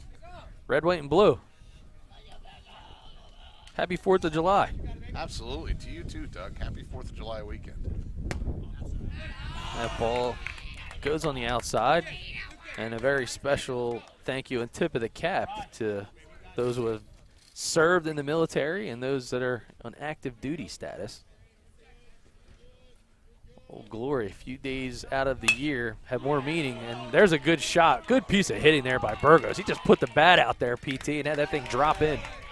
Yep, got the barrel of the bat on the ball and steered it into left field. Look at this on the GameChanger instant replay. Up next, the first baseman, number 8, Caden Hurley. kept fighting off to have foul pitches and extend the at-bat, and then on that one, he's just able to get the barrel down on it, flares it into left field, and this is a little bit of trouble. No outs, runners at the corners. Is the first baseman, Caden Hurley, steps in, and he'll step out.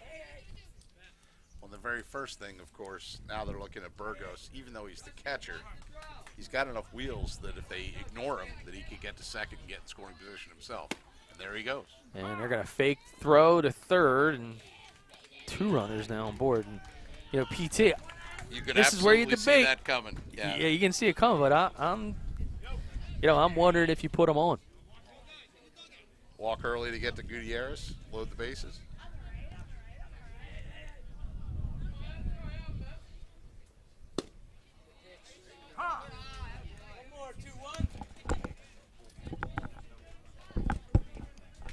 All right. A little education between me and my son. The communication thing is great. Which is? So he's been a catcher his whole entire life, and I give the signal as if I want to go to the bullpen with the righty, right. And he's like, I don't know what that means. You'd think that would be the primary signal that he'd understand. Yeah, nah. Go to the righty. Yeah, go to the righty. Not that I'm saying, I'm just asking if there's anybody warming up. It's not right. No disrespect. Since we cannot see any bullpen or anything from our broadcast. We have the old Boston Garden seats back here. Obstructed view. Every seat obstructed. Although we're in that little gray hut there. That's on us. Your if you look to your left, you could probably lean in, PT. Yeah, there you go. You can barely see PT next to Bradley, waving the white flag, which I don't. Proverbially speaking. Yes, there's the Gatorade towel. I stole that from the Flyers bench. Oh, okay. Is it signed? No, God no.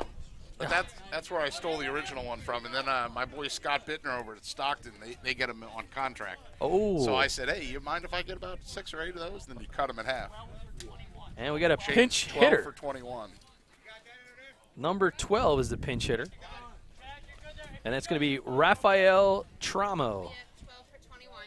Raf Tramo into the game. The pinch hitter, Raf Tramo, pinch hitting for Kino Gutierrez.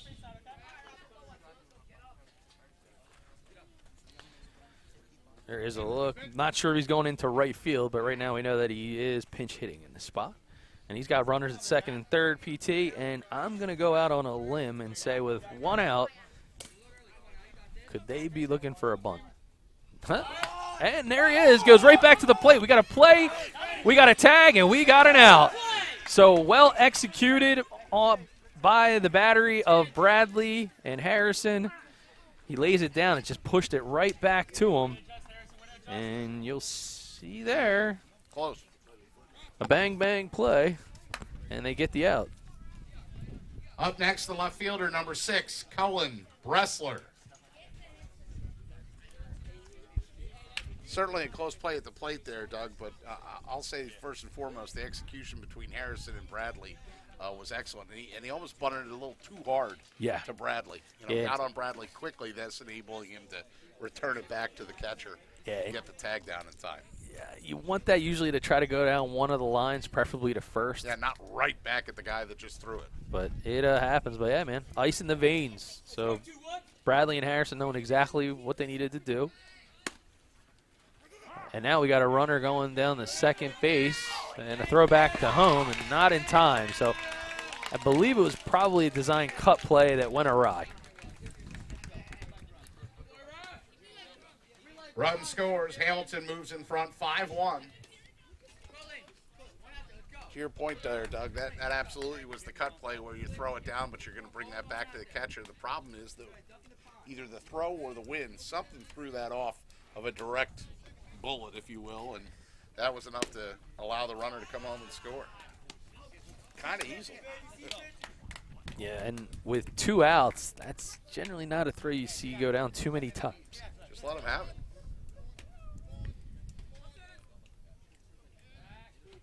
So Hamilton taking full advantage of the extra opportunities on the base paths and stretch their lead to now 4 in the top of the 6th. Colin Bressler, who singled in his last at bat, and then he struck out in the 3rd. So 1 for 2. Runner is halfway, and he's trying to bait Harrison. Just be a nuisance. Which is good. That's what you're supposed to do. If you're on the base paths, you're doing anything you can to get the catcher out of his head, the pitcher out of his head, whatever you can do to shake things up. Yeah, make him think.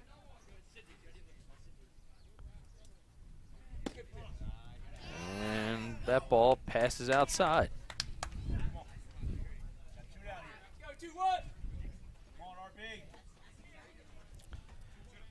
But as we had stated earlier in the game, this was a close one the last time these teams had battled, and then it was one inning that ended up being the difference. At 13U level, anything can happen. Well, and remember, we talked about pitch count. Krupe's at 89, so 6 pitches until Tyler Krupe is D-O-N-E, done's a root, right? And you got to be thinking here that Coach Tazi, he realizes it, and so he's going to try to put some more pressure on and get Tramo in from second base some way, some shape, some form for a little bit more insurance. I mean, they thought they had another run when Kramer slid home and he was cut down. Was it Kramer or Burgos? I can't remember who. That was Kramer. Kramer. I had it right the first time. Trust yourself, P2. Trust your feelings. You've been watching Boba Fett, or you've been watching? I watched that, and then I watched Obi-Wan. Yeah, it was very I've good. Watched a few of the Obi-Wan. I've enjoyed it so far. Obi-Wan tied a lot of pieces to that puzzle. Now, no spoilers, together. please. No spoilers given, but some very good backstory. I think the Disney spend of, I think it was like, what, $3 billion for that? Somebody's got to pay Ewan McGregor to come back in that role. Yeah. And Hayden Christensen, too, by the way. Hayden Christensen in the suit. I just remembered that when that deal had come out, however many years ago it was. The prequel? Yeah, well, when Disney said we're going to buy the franchise, I'm like, wait a second, they only have 3 more movies that are scheduled, so what are they going to possibly do? And sure enough, they're like, oh, we're just going to connect the dots. Yep. And open a couple theme parks. Ryan Bradley gets that final strike, gets out of the inning. So I believe he is done from a pitch count. That's probably the last we're going to see of Bradley. And teeing things up, we think Krupe unofficially has another 6 pitches. So we'll be back as Mike Gill, the manager of Atlantic Shore, tries to rally the troops as his squad comes to bat in the bottom of the 6th. Star Septic Service is a family-owned and operated division of Star General Contracting founded in 1984. Located in Franklinville, we service and deliver to all of South Jersey. We offer septic inspections, pumping, repairs, grease traps, and portable toilet rentals for your home, business, construction site, or outdoor events. Our friendly staff is just a quick phone call away. To schedule your rental, service, or maintenance options, make the quick call, 856-694-1101. We look forward to servicing you.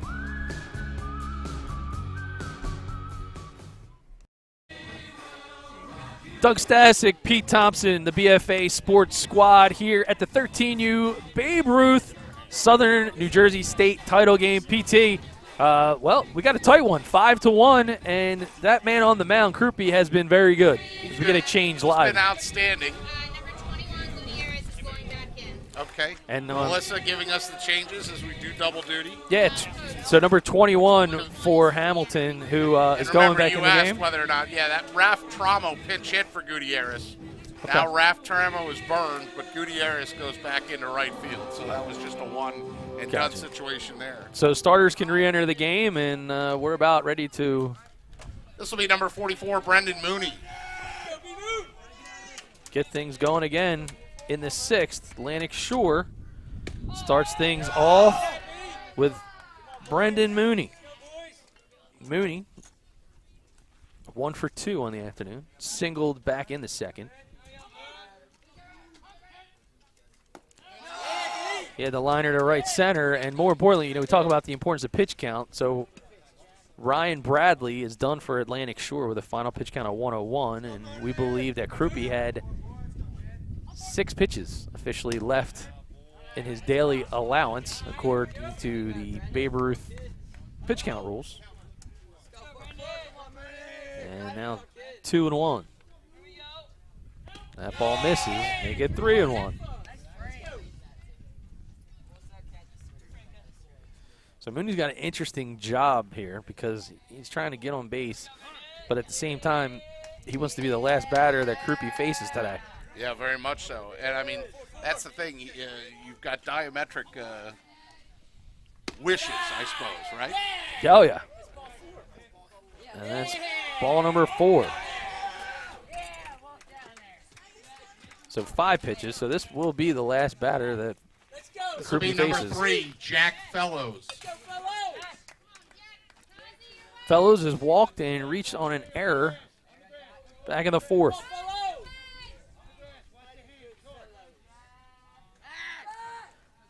Krupe checks back the runner. And there is a look at the second baseman. So Krupe, with pitch number 95, gets a called strike. He's able, by rule, to finish this batter officially. Could be the inning, by the way, since if you think about Bradley went up to 101. As he goes back in. Right? In other words, the A-Shore pitcher Well, ended if up Bressler with had a 101. 7-pitch at bat, he might have, though. I'll have Okay. to double check that. But Yeah. generally, you can finish the batter. Called strike. 101, I think, the highest number of pitches I've seen this tournament so far. Well, it makes sense. Seen He a lot might up have in the 97s, the 96. you could know. have come in and pitched like 94 or something like that. Then he had a 6 or 7 pitch at bat. Fellows fouls that one straight back. As Mooney starts for second, realizes it's a foul tip, and has to go back to first base again. I think you're right, by the way, but my brain just all of a sudden thought, wait a second. Well, I stayed at a Holiday Inn Express last night, PT. That's what happened. And I'm Dr. Galakowitz. Yes, I am. I can't wait for the critique that I'm going to get from calling this game from Mike Gill when he watches this back. Oh! Now, that had nothing to do with leaning into it. Fellows wears one. Yeah, here's nowhere to lean on that one. So runners at first and second. And we have a substitution as Frank Holton, number 29, steps in.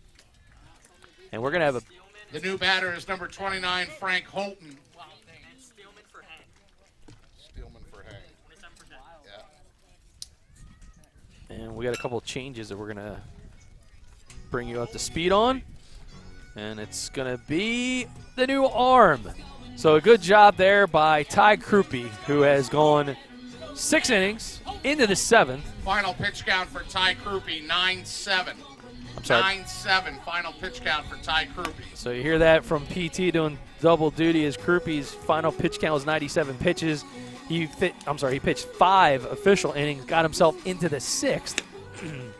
And the new pitcher, Now into the game for Hamilton, number 21, Kino Gutierrez. number 21, Now Kino pitching for Hamilton, Kino Gutierrez. Moves Kino from right field to the mound. Gutierrez is the new pitcher for Hamilton. And we have a couple pinch hitters coming up here late in the game for Atlantic Shore. Being told that number 29, Frank Holton, will be the first batter as he is pinch hitting for Cam Street here in the bottom of the 6th. Yeah, Mike Gill and A-Shore making sure they substitute in some bats off the bench. It's Frank and Frank, right? You got Frank Holden, who's going to bat for Cam Street, and then Frank Steelman will come in, number 27, Frank Steelman, scheduled to bat for Joe Hank. So if it's Frank's, thanks. They're trying to get a hot sauce. 16 in the 9 hole for Hamilton. And a substitution for Brian Lee. It'll be Jaden Tirado in the 9 spot. So those of you scoring at home can update your cards, or you can go over to the GameChanger app, gc.com, download it for your iOS or Android device. Look up Atlantic Shores 13U, and you'll be able to follow along. Real-time stats, box scores, and more. If you want to get your own player highlights and highlight reels and archive video, you just got to become a Pitch premium hitting subscriber. for A-Shore, number 29, Frank Holton. So Frank Holton in the box for Atlantic Shore. First pitch is a called strike, and Holton with a great opportunity. Runners at first and second. It'll be Mooney at second, Fellows over at first. And the new pitcher is Gutierrez. And quickly, Gutierrez puts 2 strikes on the board in relief. Boom, boom.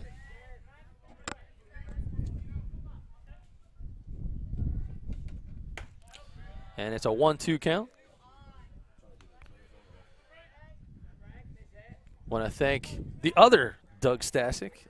Stasic, who was handling the scoreboard and social media Is that the former duties. No, the former catcher's Drew. He's on the Oh, switcher, okay. so it's all the boys. catcher? Oh, you got the whole set. Where's Melissa? Yeah, she's at home, probably throwing my stuff out on the front lawn. We have a Melissa. It's the bench coach for Hamilton. Called Rang strike him up. 3. So Holton gets caught shopping here in the 6th, and you'll see it on the Game Changer instant replay. Gutierrez. This is number 27, Frank Steelman. That pitch on the outside corner.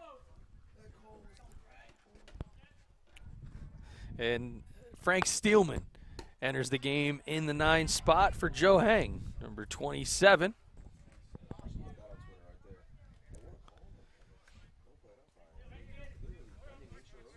And time for the umpire, Conover. And I think they were asking about the old, is that a quick pitch strategy?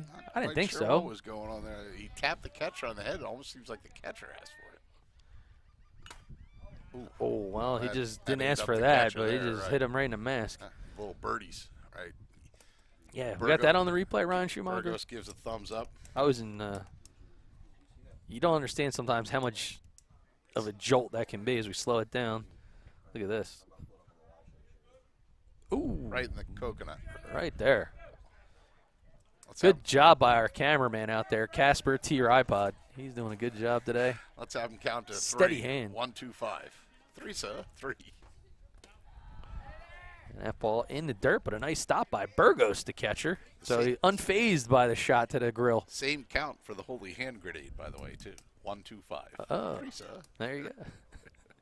The movie line just keep coming. So I mentioned earlier, and then we got cut up with the transition. But, you know, Mike Gill's going to critique this watching, coming back. So he tells me that I have way too many dad jokes that he can't ever get on board with when I'm calling a baseball that's right. game. Wow. So between my dad jokes and your movie one-liners, I can only imagine the Rotten Tomatoes rating we're going to get on this. 1. I tell people that I was IMDb before Al Gore invented the internet. Steelman doing a good job here, working it 2-2, resetting the scene. We got 1 out and a full count now. Make that a full count. Runners at first and second with 1 out here in the 6th. And he hits a hard ball right at shortstop. Going to be an opportunity to get the lead runner. And we're now being called time. Catcher's Ooh, interference. catcher's interference. So maybe we got this. So now the bases are going to be loaded. Watch this. All right, well, The A-shore runners are yeah, let's confused. run that back one more time. So good work here by Casper to your iPod. You see it right here. Go ahead, run. Slowing it down. He hits the glove. Yeah, watch. There it is. Boom, right on the glove. So now the bases are loaded on catcher's interference off the bat of Frank Steelman. Burgos appears to be all right. And they're back to the top of the lineup for Braden Simon with the healthy the top hack. of the lineup, Brayton Simon. I'll cue the Rocky music. I don't see Apollo Creed anywhere, but this is what Atlantic Shore has been waiting for. And Simon able to foul the ball straight back. Bases juiced. 1 out. You had a catcher's interference situation. That ball gets behind him, but it bounces right back. Good heads up base run in there. And awareness by Mooney at third. And the corners appear to be up, so there's a ball. It's going right to third. They're going to make the play at first, trade the run for an out. And they say he's safe. Wow. I didn't see what happened. Well, it looks like he pulled Oh, him pulled off him the bag. We can play it back. Game changer instant replay. Run scores 5-2. Hamilton in front 5-2 See now. him shuffle. And see if it brings him off the bag. So here comes the ball. He's got his, yeah, he is. He's off the bag. And does he ever come down? He does not, and he doesn't tag him. So safe all around. Up next for A-Shore, the shortstop, number 12, Tyler Bucafferni. And we got a conversation between Fishman. Yeah, Bill Fishman. Bill Fishman's the first base umpire. I mean, we have the benefit of replay and super slow-mo and all that, Doug, and it definitely looked like his foot did come up, and he never reestablished, nor did he try to tag. And that was the challenge. If he right. just would have came off and tagged him as he ran by, he would have gotten it. So now, if you're the first baseman, you think that you had your foot on long enough, so you're not trying to tag the guy. You don't realize that you've come off the bag. Well, and here's the other part. These guys aren't used to having the luxury of instant replay, right? So coach doesn't know, but as the manager, no matter what, you always got to go out there and say, hey, let's have a conversation. Some strong pointing going on as he has a few choice words for Jim Conover on his way back in as well. Well, it doesn't change anything as the bases are still loaded. Now it's a 5-2 ball game as Tyler Bucafferni, the shortstop, comes in. That ball misses down, but a nice block by Burgos. So Tazi is over at third. They didn't give us, and now Krupe is at short. There's a swing and miss from Bucafferni. Well, I knew they went somewhere. He was a count of 1-1. I just figured I'd look again when I. Yeah, it's funny. They give us the lineup changes, who's batting where. The number for the number, defense, and they never tell us exactly where they're going. Yeah, because I remember Lee coming out of the game, and I'm like, all right, well, who's the tall guy over at third? So Bucafferni now fouls the ball right side, out of play, back towards the spectators. Good crowd on hand on 4th of July weekend. Excellent crowd. Usually the fireworks are at night, but we're hoping to see some off the Atlantic Shore bats here in the 6th. Even the count now at 2-2.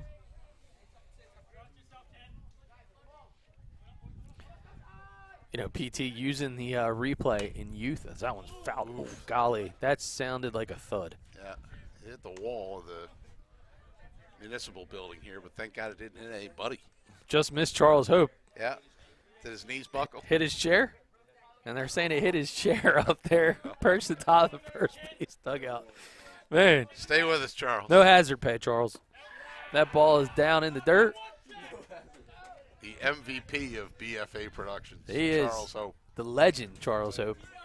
Steady as she goes. Swing and a miss, a big pitch and a big strikeout there for Gutierrez. You'll see it on the GameChanger instant Bring replay. up the third baseman, number 17, Jack Murray. Keeps that ball down in the zone, and Bucafferni frustrated, but he had to go at it as Jack Murray, the third baseman, comes in, and Murray hits the ball, goes right at the shortstop, and Krupe able to make the force out in the fielder's choice. So officially goes in the book as a 6-4 putout. Atlantic Shore able to answer with 1, but we're going to head to the 7th. Hamilton will bat with a 3-run lead here on BFA. Hey, thanks, Mike. We live in a community that cares. We make sure everyone eats, everyone plays, everyone stays warm, and everyone is protected. We support our youth in organizations that teach the value of community and self-worth. We make strides against breast cancer every day. Together, in this community, we make a difference. RK Chevrolet, RK Kia, and RK Subaru, proudly serving our community since 1982. And it's the debate club final. No, it's the 13U Southern New Jersey Babe Ruth final. Coach Riley looking for some clarification on some calls back in the last frame, but nonetheless, our replay confirmed. It was a good call by Gutierrez, 2-2. the Jim Conover-led umpire crew tonight, or today, I should say. Gutierrez, 2-2. And a new pitcher is on the hill for Atlantic Shore in relief. Frank Steelman, number 27, into the game. And there it is, Steelman. He is going to start things off in inning number 7 at the bottom of the lineup, and it's going to be Jaden Torado, who checked in back in the 6th for Lee. So it'll be Torado, and then back to the top with Riley and Krupe. And they'll take on number 27, Frank Steelman. I think the thing that, and that's Rob Riley, I think that's the most hot out of Hamilton there. I think there's 2 pieces to that. One, he's upset about the call at first, but he's still bugged by the call on the base paths of did the runner leave early or not on the tag. So, I mean, the fuse was already lit on that tag-up play where I thought the runner did leave early, quite frankly, and I thought it was Yeah, no, and I mean, that one, it's funny, but to your point, it wasn't much of a bite there on that one, but everyone's like, oh, it was obvious, and like, come on, that was the only thing we heard, but now 2 calls later. Now batting number 16, Jaden Torado. So number Frank 16, Jaden Torado at the dish.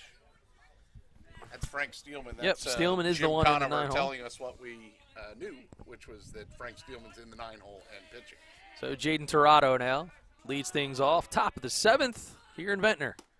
Shows bunt, pulls the bat back.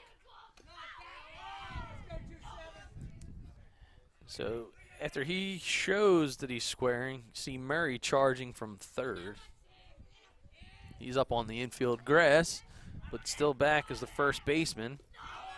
And that means with Hang out of the game, PT, we got a new first baseman, and I can't see a number.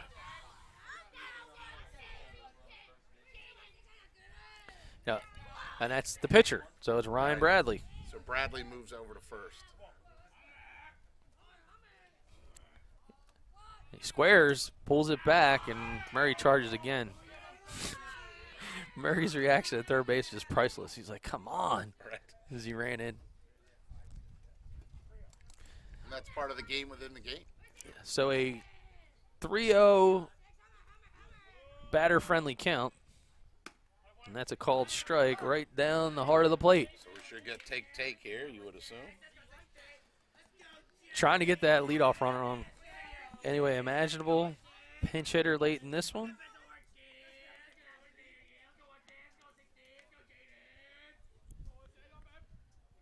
And he's aboard. You know, we talked earlier about trying to get the starting pitchers out and then into the bullpen, and that looks to be that Hamilton This trying will be to the top of the lineup, the second baseman, number put some 13, pressure on Joey Steelman. Riley. Top of the lineup, it's Joey Riley, the second baseman. 1 for 3, scored a run, and he has shown off the leather. Very good, solid game all around over at second base. Called strike. Starting things off. So Steelman trying to himself settle in. So he came in, talk about adrenaline, talk about nerves, being on a big field in a big spot. Something they haven't done a whole lot of. And there's a ball hit right towards second base. Gonna have a flip 4, 6, and 3 on the pick. So Fellows, Bucafferni, and Bradley.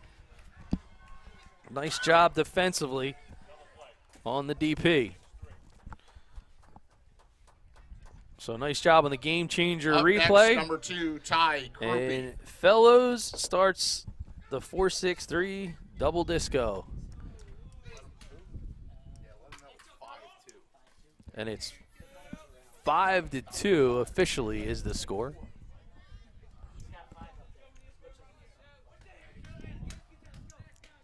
So all kinds of action in the press box here.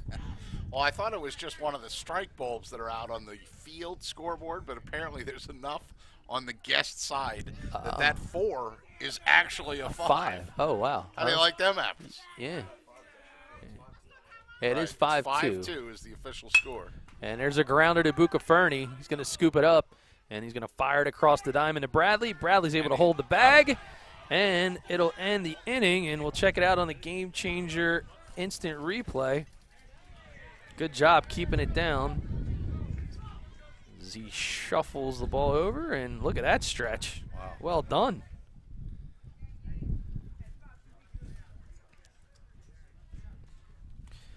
So it'll be last licks time for the Atlantic Shore squad. We'll step away and be back for more baseball. The 13U Southern New Jersey State Final here on BFA.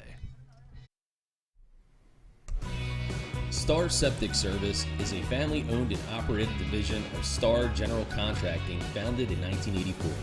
Located in Franklinville, we service and deliver to all of South Jersey. We offer septic inspections, pumping, repairs, grease traps, and portable toilet rentals for your home, business, construction site, or outdoor events.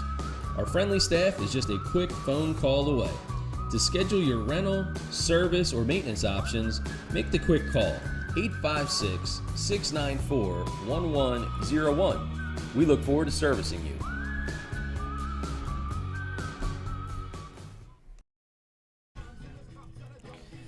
Atlantic Shore looking to power up their offense like the windmills of the ACUA. So good look at some of the scenery on this 4th of July weekend. Lots of traffic headed towards Atlantic City as we are live down the shore. My guy Rick Dovey, ACUA, been there for a long time. Looks like if he wasn't with the ACUA, he's like 6'5". Could have filled the Big Bird costume. Looked like Jim Henson a little bit. Well, it's going to be leading off Ryan Bradley. Bradley, Harrison, and Mooney due up here in inning number 7, and he gets a hold of one, pops it up, shallow left field, going back, and a miscommunication between Krupe and Bressler will go in the books as a single. Now batting for A Shore, number 25, Jay Harrison. The catcher, Jay Harrison, looking for his first base knock or more on the day. Comes to the plate, 0 for 3. He lined out to second back in the 5th. Back to work on the hill is Gutierrez. And there's a well-hit ball, and it goes into the right center field gap. They're going to take one base at a time, and it's back-to-back singles for Atlantic Shore. Up next for the Devils, number 44, Brendan Mooney. The Atlantic Shore Devils turn to Brendan Mooney. Station-to-station baseball right now, Doug. Mooney 1 for 2 with a base knock in the 2nd, out to right center. He walked and scored a run back in the 6th. Gutierrez, first pitch, offering in for a called strike. Mooney representing the tie run.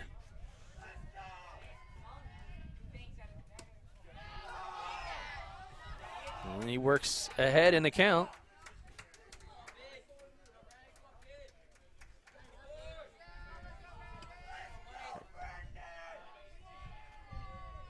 Gutierrez fires a 1-1 pitch, popped up. Infield fly is called, and Krupe will grab it nonetheless. This will be the second baseman, number 3, Jack Fellows. Jack Fellows hit by a pitch in the 6th. Reached on an error and has walked. Playing a nice job at second base, and last inning started up the 4-6-3 double play.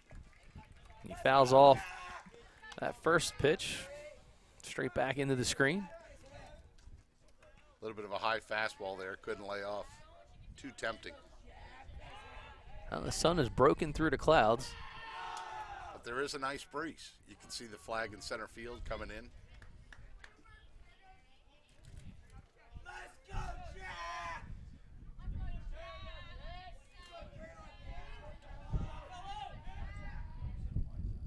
That ball is skied high. Is he going to have it inside or outside the fence? And it, oh, get up, Burgos. Yeah, good effort by Burgos to try and use the fence. And yeah, we got that clip there. All right. Get over the good top. Work by the camera crew, and Burgos there goes up over the wall, but no, can't bring it back. Can't bring it back. As past the dugout, but good effort.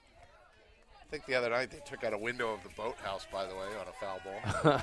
Yeah, dangerous place to be with glass outside the ball field. They're plastic windows. Really? And they still broke. Huh. So what do you think the heat was coming off the bat? Yeah, that's some good velo. It's all the rage these days. Got to have good velo. Called strike 3, and he froze him. So we'll take a look at it in the Game Changer instant replay. The right fielder, number Gutierrez. 99, Cam Street. That one is a good pitch right there on the corner, and Burgos fired up with a good frame. Cam Street checks back into the game for Frank Holton. And that's the first pitch called strike. So 2 outs, bottom of the 7th. Street represents the game-tying run here in Game 1 of the finals. And that pitch misses outside, and Coach Riley is trying to buy some pitches on his bucket over there, and I've been there, so I can't blame him. Street right to Krupe. Krupe shuffles for the force out, and they've forced a second game here in the finals. So And the that's your fielder's ball choice, game. 6-4 put out. 5-2. Hamilton wins 5-2 to force a deciding And Game 2. we're going to play another. So game number 2 is on deck, and Hamilton has answered the bell. So they got here out of the consolation bracket with a 2-1 record. They go to 3-1, as does Atlantic Shore, and that means that we have game 2 for all the marbles coming right up on BFA, and we will step away, and I believe we're going to launch a separate stream. So we'll step aside for a couple minutes, but congratulations to Hamilton with the 5-2 victory here in Ventnor over Atlantic Shore. Game number 2 for the championship, the Southern New Jersey Babe Ruth State title, is coming up next. And stay tuned and follow us on Twitter at TWI Baseball SJ. Start time for game